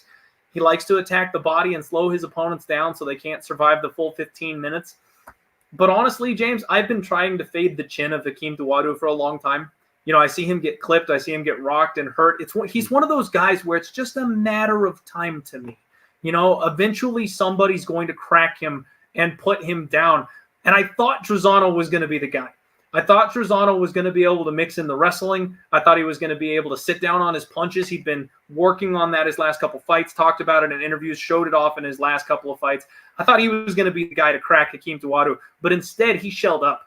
Hakeem absolutely walked him around the cage in that fight. But the few moments that Trizano did have any type of success was landing a left hook. That's one of Julian Erosa's best punches. This guy forces a brawl, walks forward with his hands low, and he slings from the hip. He puts everything he can into these punches, and they loop around from weird angles that people aren't used to defending. He's got this nice step-in uppercut that you don't see coming because it's coming from, down here. Like it looks like he's going for the crotch, and then it comes all the way up to the chin. He's got some slick jiu-jitsu. He likes the club and sub. This is a violent spot if I've ever seen one, James. I think that Hakeem Dawodu is more than able to crack and put away Julian Erosa with some of the durability concerns we've seen from his side of things. But I also wouldn't be shocked whatsoever if Juicy J is the one to finally get to the chin of Hakeem Dawodu in this spot. I kind of want to take the dog shots, but at the same time, I hate backing fighters with that questionable durability. It always seems to bite me in the ass. So maybe I just play violence here in this spot. Yeah, I agree, actually. I think Juicy J and the under are the spots. If you're going to play a money line, you probably play Juicy J. And then if you play total, you probably play the under as well. Just because both of them are at big plus monies. You can get both of them at like plus 155 for the under. And then what's Julian Erosa's line right now? He's plus 175, worst price, plus 180. So the line probably keeps going up on Dawodu, maybe I would assume, potentially, just because people love backing Dawodu at for some reason. He's a good fighter, he's won most of his fights, but I don't think his chin is all there, just like you said. Yeah, man, I mean, I agree with what you say, I think Erosa's a decent dog shot here just because he always brings it, throw heavy lever in the pocket. We've seen Dawodu's chin cracked a couple of times. Maybe he hasn't been knocked out, but I agree with you. I think it's a matter of time before he does. So Erosa will throw spinning back fists and stuff like that. He'll throw, I remember that flying knee got over Nate Landwehr, come out like a lunatic. So It's definitely a chance. It's definitely a chance for him to catch Hakeem Dawodu, not on his A game. And then on the other hand, Dawodu is an out and out decision merchant, but Erosa's chin is pretty poor. He gets cracked most fights, even the ones that he wins, like the Ocho Peterson fight. He got cracked in that fight. Both of them. And that was against Ocho Peterson. Yeah, exactly. Don't know how that went over. So, yeah, man, I mean, I like both your angles here. yeah, bro. I mean, I like both of them. Not much more to say. I think that's the first time that's happened so far in this card. So I'm happy to hear it that one of the looks that I really liked actually coming into the show is one that you support. That's fantastic. Hey, real quick, I got to talk to my guy, Paul. You were putting time out for 5 minutes for some political talk, my guy. Hey, we've got 2 rules in the chat. No racism, no sexism, no politics in my chat. We're here to talk fights and betting, and then no spam. That's it. You can call me the dumbest motherfucker you've ever seen. You can make fun of my face all you want. I don't care. It doesn't bother me. But if you get political in my chat, if you spam my chat, if you give any hate speech to anybody in my chat, you're getting blocked. Haven't seen your name before, so you get the warning. You get the 5-minute timeout. Just come on back in and let's talk betting, bro. Not a big deal. Just two quick rules. That's it. And Mike, no, it's not. The first rule is the same rule. It's just directed at different people. And Mushroom asking, what about titties? Titties are okay. No problem with titties. All right. So, James, I am happy to hear that we're on the same page there on that one. It looks like some money coming in here on Juicy J already, so we're not the only ones thinking maybe he's live in this spot. And I'm honestly a little surprised to see the opener for the 2.5 has plus 155 for the under, and it opened up at plus 115. So lots of money early coming into the over 2.5, which I find very interesting. Hakeem has been a little bit of a decision machine in his run so far in the UFC. However, I think that's due to end. There have been some guys that he just hasn't quite been able to put away, some dudes with that toughness and that durability, which I don't think Juicy J has. So, yeah, I would lean one of these guys by finish, whether it's Hakeem or Juicy J. I think someone's probably going to go down in this fight myself. Yeah. All right, next up, we got a fun one. We're talking Johnny Walker and Ion Cutelaba, 2 of the craziest men you will ever see step foot inside the UFC octagon, and I'm here for it. I love this matchup. What happened to my boy? What happened to my boy Johnny Walker, James? He was supposed to be the man to take out John Jones. He was supposed to be the next big thing at 205. And then he ran into Corey Anderson and never came back. People figured this man out, and he seems to have lost himself. He's 1-4 in his last 5. He's training out at SBG Ireland, which, it's not great. They're not having a good run, not having a good track record at this point. They somehow managed to turn this man, Johnny Walker, who is must-see TV, into a boring, split decision, losing leg kicker. You know, that's just awful, egregious, in my opinion, that they did that to this poor man. You know, he got out-grappled by Nikita Krylov. He showed some good moments in that fight. He did reverse position, threatened with a couple chokes, got on top in round 2 and started raining down some punches. So he's not completely out of pocket when he's on the mat. But on the feet, Johnny Walker's just got no chin at this point. I mean, dear God, my guy, you know, the real man from the Dana White Contender Series, absolutely destroyed this man. Gave us one of the funniest highlights I have ever seen, unfortunately. When he got bonked on the head by Jamal Hill and did that absolutely. I mean, it looks like a video game. It looks like a ragdoll physics from a video game, the way he fell over. Like, it did not look real. Like, you show people that clip and they're going to be like, he took a dive, man. That's not a real knockout. No, it's real. Like, that's what Johnny Walker looks like when you get hurt.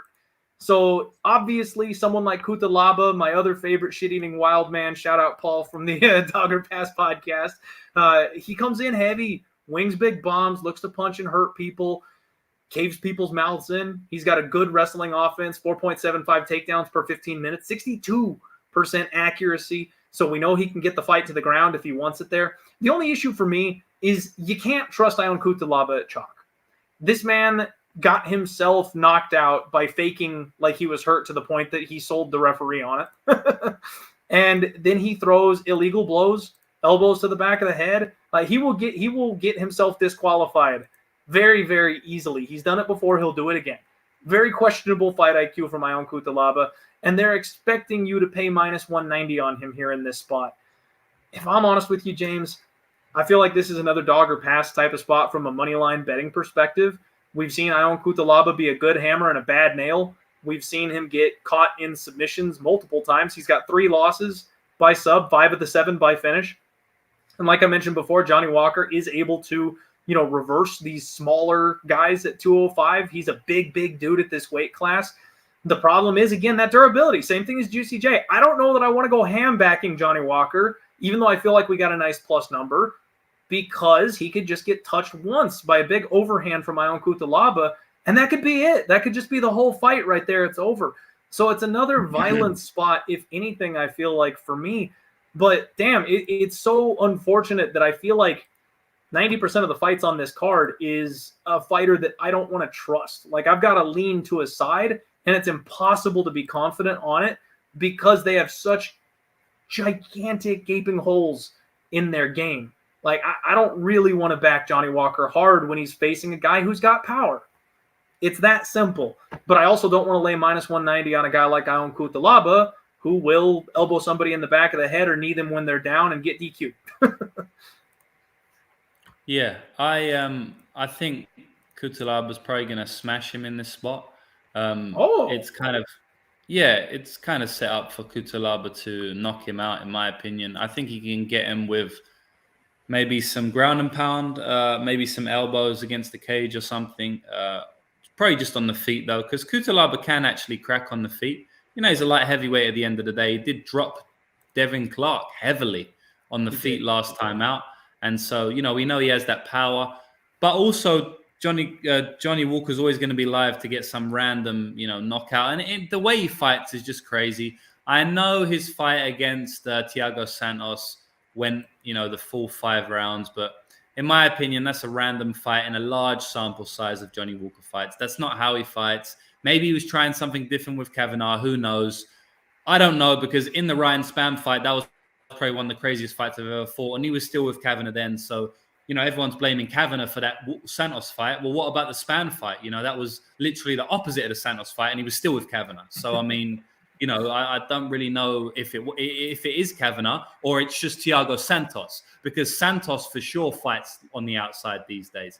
A little bit different in the Jamal Hill fight because he was spamming takedowns, but the Ankalaev fight, even the Hill fight on the feet, Santos has changed his style a lot more than Johnny Walker, in my opinion.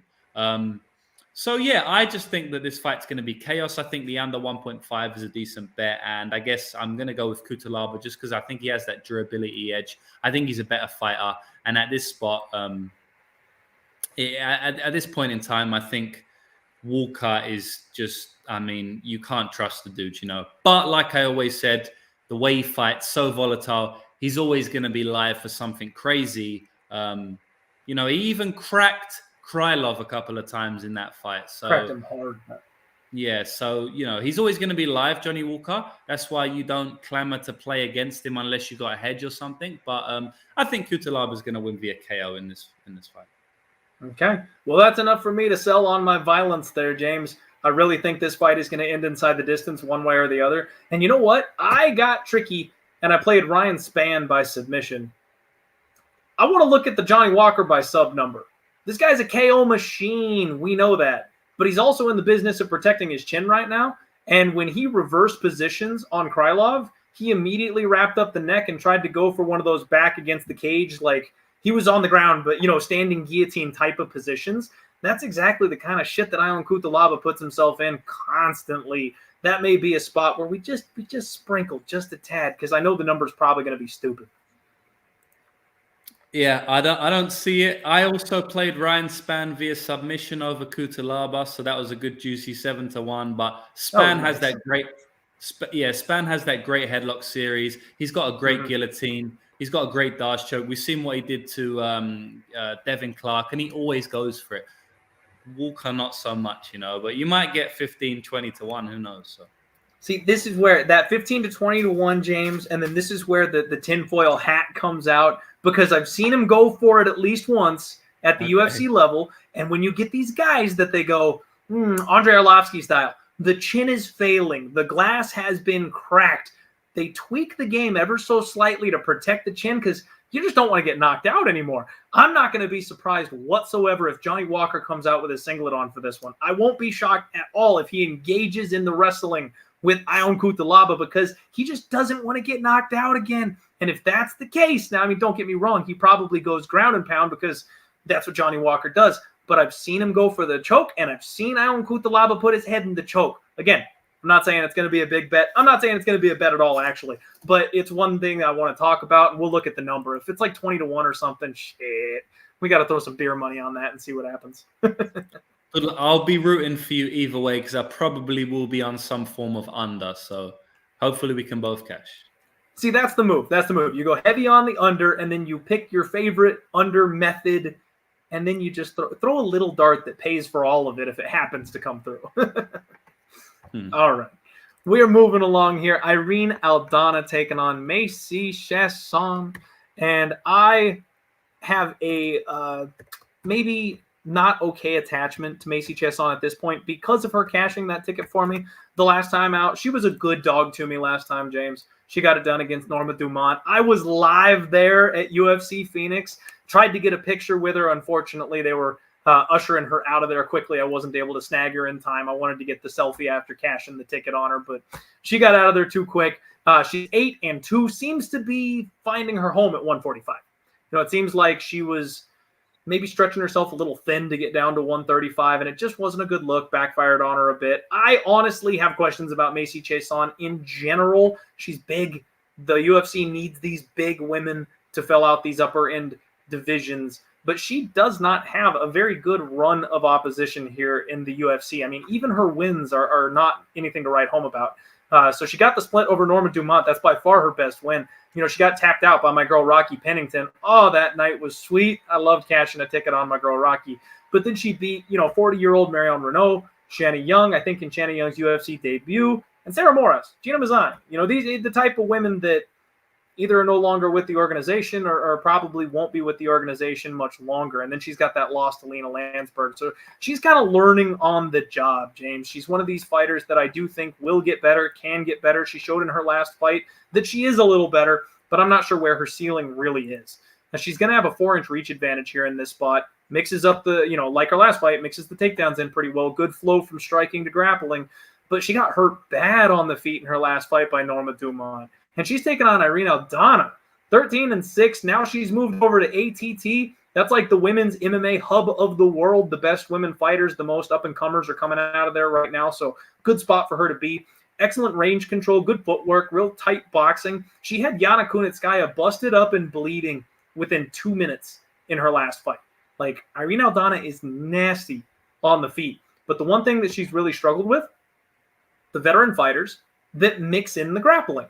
Holly Holm, Raquel Pennington. Those are the fighters that she's taken L's to and had a real hard time, implementing her game plan around.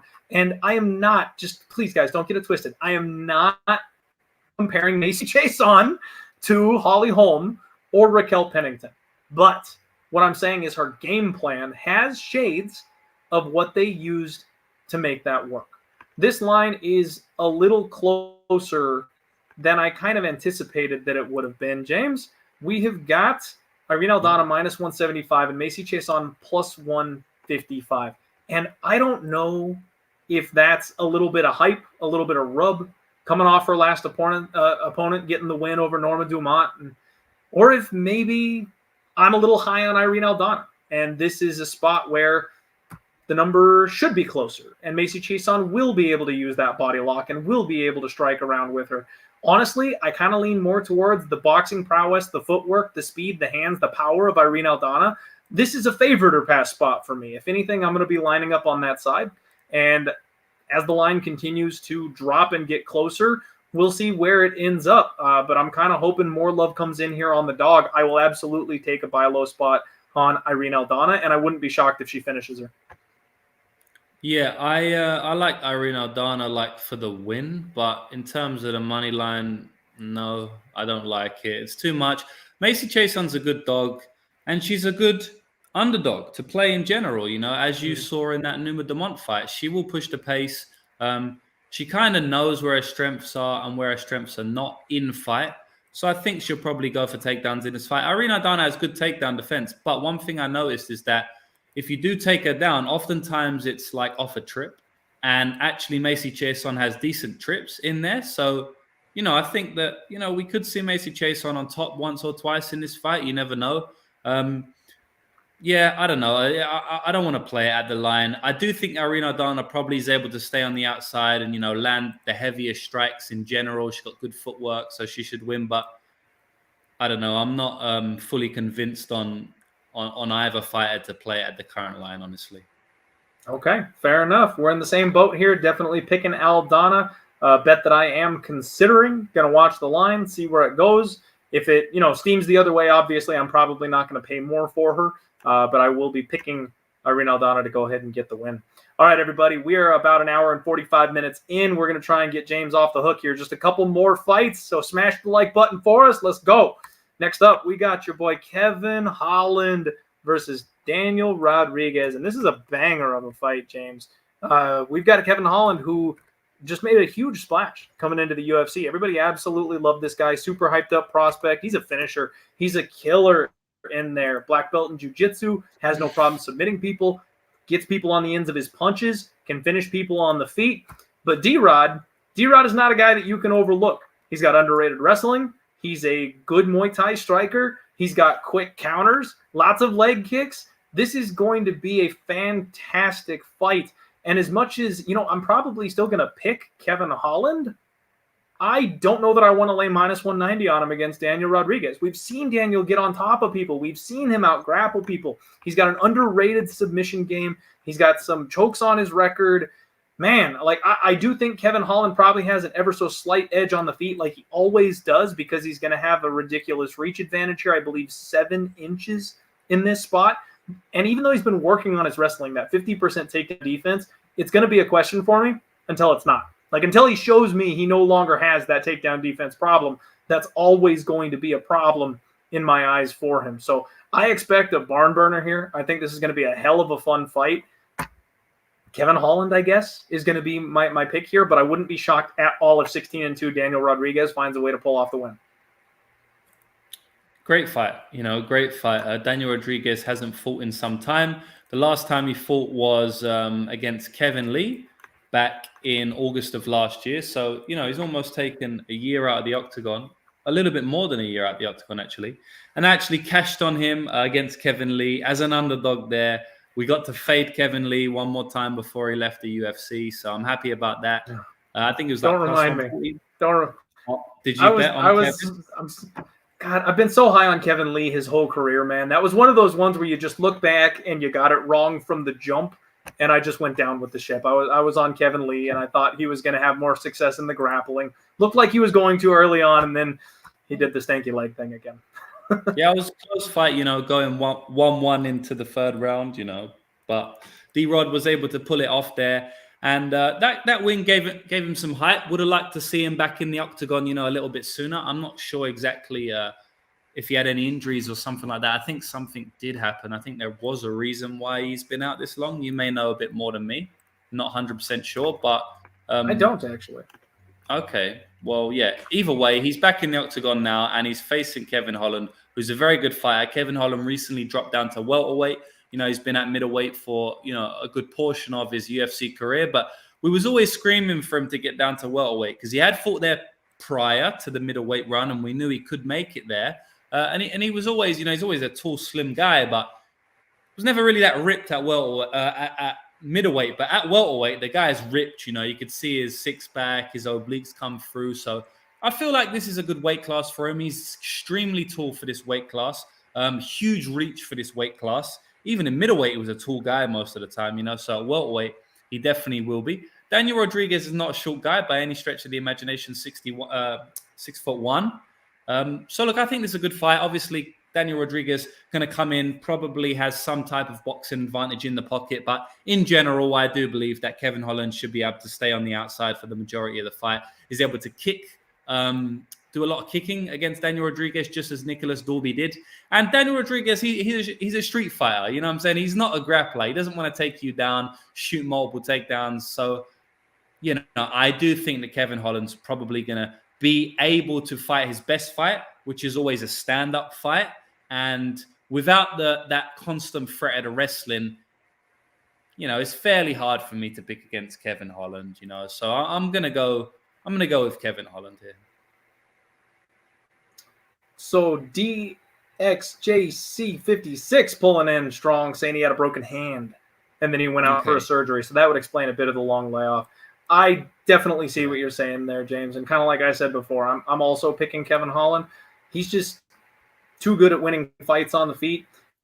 He's also one that he can win almost any way he wants. You know what I mean? He can knock people out. He can submit people. He can win decisions. So hard to count him out pretty much anywhere. You kind of got to go money line with him if you want to, unless you really see a clear finish for him. And hey, he told us exactly how he was going to finish last time. So keep an eye out for Kevin Holland putting out the videos, because maybe he'll give you a good prop for him, because he called the sub with the Dirty Bird last time, and idiots like me didn't go ahead and play it, even though he literally told us to our faces that's what he was going to go for. So make sure you keep an eye on Kevin Holland's social media out there. Maybe he'll tell you the best way to play him. All right, man. Next fight up, we've got our co-main event, the Leech, welcoming back Tony Ferguson, and just a hard time.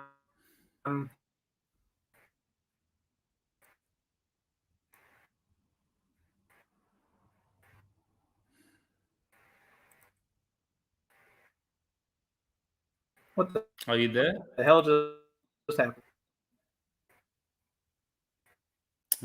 There's a connection issue. I think Clint's connection's gone down. I'm not sure if that's me seeing it or it's Clint. But if it is Clint, I think he will jump out and bring himself back in. So I'll go ahead and, yeah, people are saying rest in peace, Clint. So now I'm going to take over. As I did last time, I think Clint must love me taking over on the co-main event and the main event for some reason. So welcome, guys. This is the Lucrative MMA Betting Podcast. We are taking over right now. And we're going to be speaking about Kevin Holland versus Daniel Rodriguez.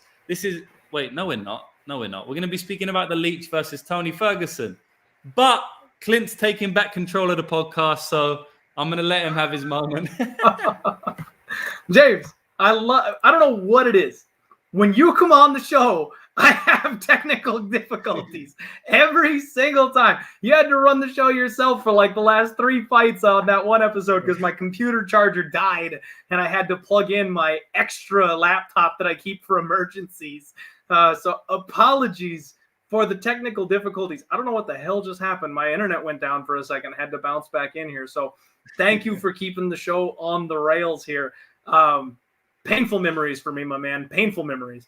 I took a shot on Tony Ferguson his last fight against Michael Chandler, and he looked fantastic in round 1.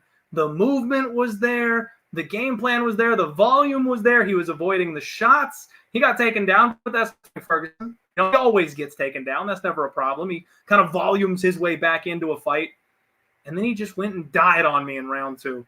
The front kick from hell comes through, clips him right on the jaw, puts him away. Nobody saw that coming.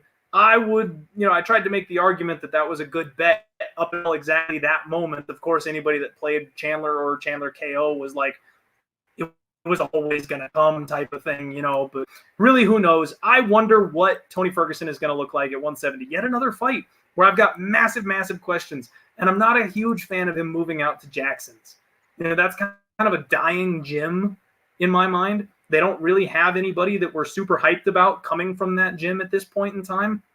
So I'm not a gigantic fan of him moving out to Jackson Wink and working over there. The Leech cast a nice underdog ticket for us the last time out. He did it stunningly by knockout. This guy's got a nuke for a right hand, good footwork, decent wrestling. He's much younger. He's much fresher. I mean, it's one of those spots where I hate to bury the legends. And this year, another thing I noticed, James, is that I have been betting more old fighters than I usually do. Guys like Cowboy Cerrone, guys returning like Gus, where I thought, there's still some gas in the tank. They should be able to beat this guy. I'm not doing that here. Something in my brain, I think because of my last fight where I really thought Tony was live against Michael Chandler, that's kind of carried over here where it makes me feel like Tony is a big dog is going to be live here against the Leech. And like you said, I'm analyzing a spot that has not gone well for me. I'm analyzing a weakness in my betting game. I'm not betting Tony Ferguson here. So I don't care who in the world and their mother says that Tony is live in this spot. I'm not doing it because I've been betting older fighters this year, and it's gone horrifically. So I'm not doing it. It's Leech or pass. And honestly, the way the Leech hits, I wouldn't even hate the Leech by knockout. We'll see how this fight goes. I'm probably not going to have an investment on it, and I cannot wait to hear what you have to say on it. Yeah, I am also not betting Tony Ferguson in this spot. I haven't bet Tony Ferguson in many, many years, actually. I cashed one of my biggest bets of all time, Beneil Dariush against Tony Ferguson. Before everyone knew Tony Ferguson was washed, they didn't truly know at that point. I think that was the fight where they're like, okay, he's completely done. And then obviously the Chandler fight came. So I kind of known Tony's been done for a while, I also believe that the run that I know this is not a popular take, but I believe that the run that he went on was a somewhat sheltered run. The only true win that I believe he had, which I really, really rate, is that RDA win. I think all the others were just against strikers, like pure strikers. He fought Donald Cerrone, which was a massive win at that time. He fought, he stopped him on the stool. He fought Anthony Pettis, which was a massive win. When he fought Kevin Lee, the guy got his back taken, got mounted, got absolutely dominated in round one, could have been finished. Then he got the triangle choke, because Kevin Lee is Kevin Lee, So I just feel like the run was a little bit overhyped. I'm not saying that he's not a great fighter. I just do believe that the run was a little bit overhyped there.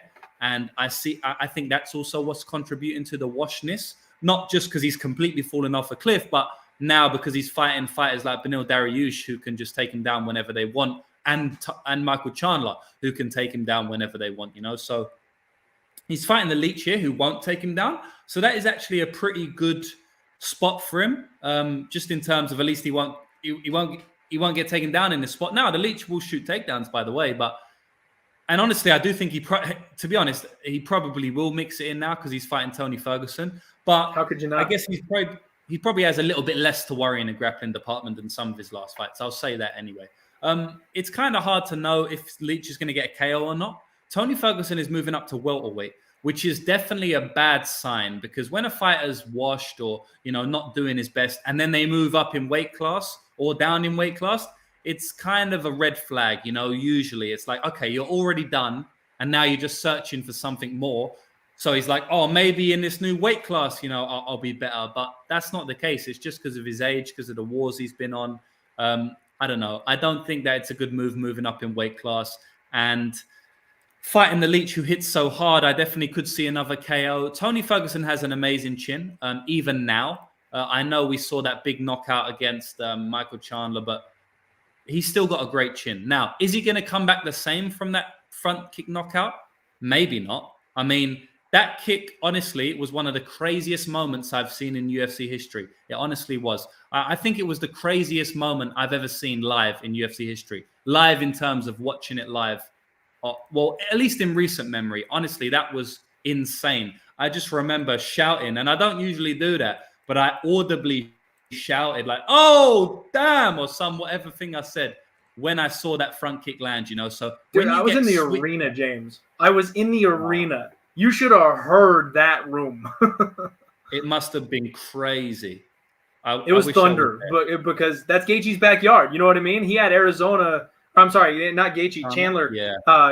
He's from around the area, so everybody was rooting for him. It erupted. I needed earmuffs.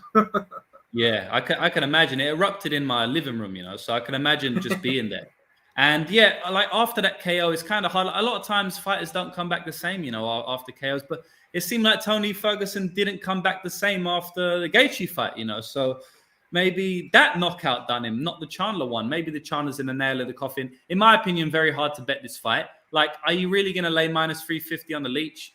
It's just there's just not that much upside. Like, it's just not that much upside. The Leech isn't the caliber of Gaethje or Beneil Dariush or Charles Oliveira or even Chandler, So I know he's welterweight though. So I'm not running to the window to lay 350 to make 100. I'll just say that, right? In terms of the KO, then you look for the KO. Do we bet inside the distance? It's plus 180. It's not amazing. I backed Leech to win via KO in his last fight. And I backed his money line in his last fight against Muslim Salikov. He was an underdog, and the KO line was like plus 350. And we cashed that there. But the KO line now is plus 180 against somebody who's been KO'd twice. But in reality, that first KO was against Gaethje, and that was, 5th round after.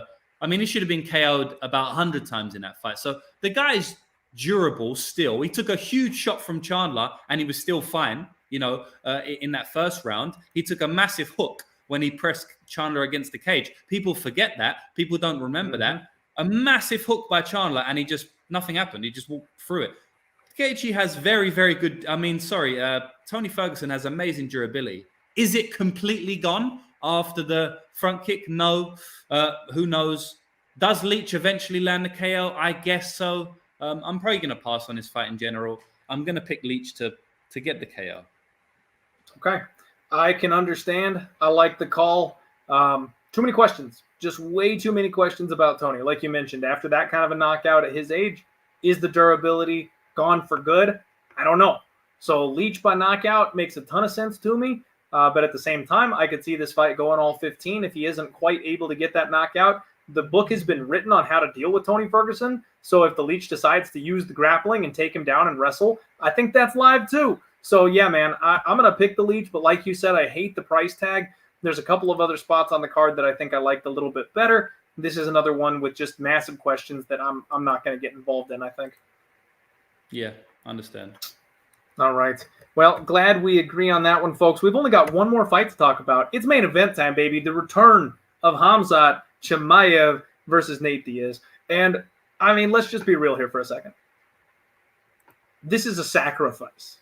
Like, Nate Diaz coming in here against the Wolf, they're looking to get one more win under his belt. They're looking to get one more name on his record before he moves on to fight a title challenger. I know everybody loves Nate Diaz. I loved classic Nate Diaz myself, but one thing that we've seen from him is an inability to wrestle. He has no problem giving up takedowns, playing off of his back, playing jiu-jitsu. We saw what happened to Leon. If you play with this guy on the feet, he's got gas tank for days. So he can strike with you for 25 straight minutes if you let him, and maybe he'll catch you on the feet. And on the ground, he is a dangerous submission fighter. But I've always said, when you get these super high-level guys, unless you're Damian Maia, wrestling beats jiu-jitsu more often than not when you're in the octagon. So I don't see him triangling Khamzat off of his back here in this spot. I think Khamzat's going to take him down early. I think Khamzat, he's probably going to pick him up and move him to the corner right in front of Dana the way he's done a couple times before. Talk to him the entire time he's bludgeoning Nate Diaz. The problem with Khamzat is it's pick your poison. Because he can win by knockout, he can win by sub. The punches open up the subs. The subs open up the ground and pound. So it's just a matter of what your opponent gives you. In his first 3 fights in the UFC, I had a 100% finish prediction rate on Khamzat. I picked the exact method of his finishing victory. Unfortunately, dropped it that last time out. I thought he was going to go the other way when he fought the Leech. So I can't claim the 100% rate anymore. But what you see is these jiu-jitsu guys are really hard to sub. Lucrative. These jiu-jitsu guys don't want that on their record. I'm a BJJ guy. You ain't tapping me. I think Khamzat's going to get the knockout. I think Nate will know how to defend the submission positions and wiggle, and then the referee will step in and save him because he'll roll to a spot where Khamzat can punch, but not a spot where Khamzat's going to end up having success going for a sub. So if you're making me pick a method, I'm going to say Khamzat gets it done by TKO, and the referee comes in and saves poor Nate Diaz, and then he's going to run off and start his own promotion to compete with Masvidal, and he's going to move on to BKFC, and he'll probably be a millionaire over there because he'll probably actually do really well in BKFC. But I think we're going to see the end of Nate Diaz on Saturday. Wouldn't be shocked if it was in the first round. How do you feel this main event plays out, and is there any value on any of these numbers? I think that Khamzat is going to smash him. It's not really a huge breakdown I want to go into. Khamzat is going to take him down at will because Nate Diaz has been taken down at will throughout his entire MMA career. The only thing is he hasn't really been dominated in terms of the jiu-jitsu, right? Like he doesn't get his guard passed easily. He doesn't get mounted too easily. He doesn't get his back taken, this type of thing. I just think Khamzat is way too strong for him. Khamzat is potentially a middleweight, and then we have Diaz who, used to fight at lightweight. So He's going to be a lot stronger. It's hard to find value on it. Does it last over 1.5 rounds? Because it's set at 1.5 rounds. I don't honestly know. We need to look at both sides, right? So first of all, we look at is there any value on the over 1.5 rounds? Can Nate Diaz last more than 1.5 rounds? Well, Nate Diaz is a tough motherfucker. I mean, you don't usually think you'd see a Nate Diaz fight set at under 1.5 rounds because Nate Diaz never gets finished ever. And when he does get finished, sure as hell, it's not going to be under 1.5 rounds. I mean, the guy is tough as shit. But I guess what it is, it's like the bookies are more looking at it and they're smart, you know, they're more looking at it and going, okay, well, he might not get knocked out unconscious, but it'll be like a positional TKO where Khamzat just grinds him up against the fence, punches him so much, Nate Diaz can't defend himself. The referee stops it. Nate Diaz straight jumps up and, you know, he probably complains to the referee, but it was a good stoppage. So, look, for me, I think Khamzat can finish at any time. So, for me, I'd like to lean more to the over 1.5. Just because, who knows, maybe Khamzat will play on the feet a little bit just because Diaz doesn't really pose too much threat in terms of like knockout ability and stuff like that. He will throw some stuff up from his triangle. We did see in his last fight when Khamzat fought Gilbert Burns that when Gilbert Burns was throwing stuff up from his triangle, he then stopped taking him down because he was a little bit worried about the guard, which is what he said in the post-fight as well. So if you believe him, then maybe the same happens. You know, Nate Diaz is decent from his guard, but I just feel like it's not going to be a guard fight. It's going to be Khamzat grabbing his hands, Dagestani handcuff type fight, pressuring him up against the cage, maybe like putting his head into the ground, not really trying to pass his guard too much, stuff like that. So, yeah, I think I'm leaning on the over 1.5 if I was going to take a bet, but I'll probably just skip all in all. Yeah, it's a tough fight. It's really tough. As fun as this is going to be from a viewing perspective, all of us wanting to see Khamzat, you know, leave another cold body in the octagon. It's really rough from like a gambling and a breakdown perspective. We all kind of know how this is going to go. You guys know me. I love to make an argument for the underdogs, but I struggle to find a path to victory for Nate Diaz here. I really do. Like outside of Khamzat catching his foot in the cage and splitting his toe in half like Benoit Saint Denis did, I don't know how Nate Diaz is going to finish him here or how Nate's going to get the win at all here in this fight, much less it being a finish. I think Khamzat is too strong for him to get caught in a sub. I think the wrestling is too good for him to get caught in a sub. I think on the feet, he's durable. He hits harder. He's a better striker. And I don't know that Nate is going to go 15 minutes with him. And if it does go 15 minutes with him, he's probably on his back more often than not. So I don't see that, you know, late Stockton slap point knockout coming the way he did against Leon. Yeah, man, I think it's Khamzat all day. And I can tell you guys one thing, you know, Superbook Sports, they sponsor the show. I always try to get the Sharp Action report for you guys by the end of the week. And their very best sports bettor did come in and lay, what was it, the 14-1 on Khamzat Chimaev. At Superbook Sports, he is now 20-1 to beat Nate Diaz because their best guy felt like there was value at 14-1 and laid the number. So, you know, do with that what you will. I'm picking Khamzat. I think the world is picking Khamzat. It'll be slightly a sad night to see poor Nate get done that way to end his UFC career. But I'm going to say KO, and I think I'll say round 2 for the knockout. Like, Nate will be tough enough to defend and get his way through the first one, and I think he just won't have enough after that point. That's my prediction. Well, I'm looking forward to it because anytime Nate fights, you know, you always look forward to it, but I do think it's going to be pretty brutal for as long as it lasts. I agree. I think that's probably the only way to really look at it. James, thank you so much for coming on the podcast. As always, man, we appreciate your time. We appreciate your knowledge. If you would like to, the floor is yours to tell the people where they can locate you and what kind of stuff you've got going on. Yeah, thanks for having me on. I always enjoy doing this. It's good to do it for a big pay-per-view. You know, usually I'm a little bit more pumped up for these pay-per-views. So, yeah, thanks for having me on. As always, man, thanks you to all the viewers for watching, because if there wasn't no viewers, there would be no podcast, you know, so always got to give those guys a shout out. Give a like to this video. Give a subscribe to Clint because he puts out this content for you every single week, and I make content myself. So I know that it's not easy. In terms of my stuff, you can find me on Lucrative MMA on Instagram and Twitter. Also on YouTube, Lucrative MMA. I put out a lot of videos on YouTube, and I have some gambling type videos, MMA type videos that I'm going to be releasing in the future. If anybody wanted to sign up and make money directly with me, I have my handicapping service, which is lucrativemmabetting.com. We have won for the last 3 years in a row. We haven't had a losing year. We're up about 45 units this year, and I'm looking to try and hit that 100-unit year. Last year, we got 98 units. The year before that, 60 units. The year before that, 109 units. So, yeah, I mean, if you join up with me, you're going to make money. So I don't have a lot of bets on this card, but I'm going to lock some in today. I've got a few bets. And, putting out content, free content every week if you don't want my official picks. So thanks again, Clint, for letting me have my piece and let me do this podcast with you. It's been fun. Hell yeah, man. Love having you, especially love having you for these big, exciting cards. So thank you very much once again for the time.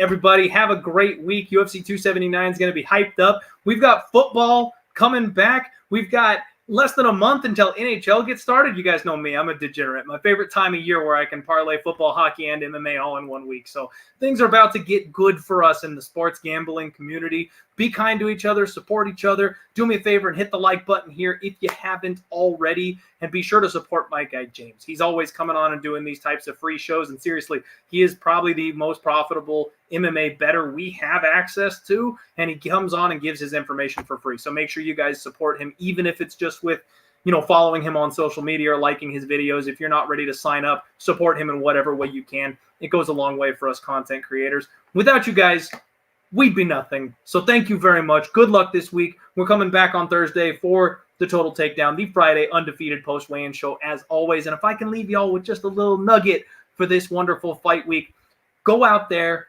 and be yourself. Don't kill the part of you that's cringe. Kill the part of you that cringes. Go be a badass. Have a great week, everybody. Let's roll.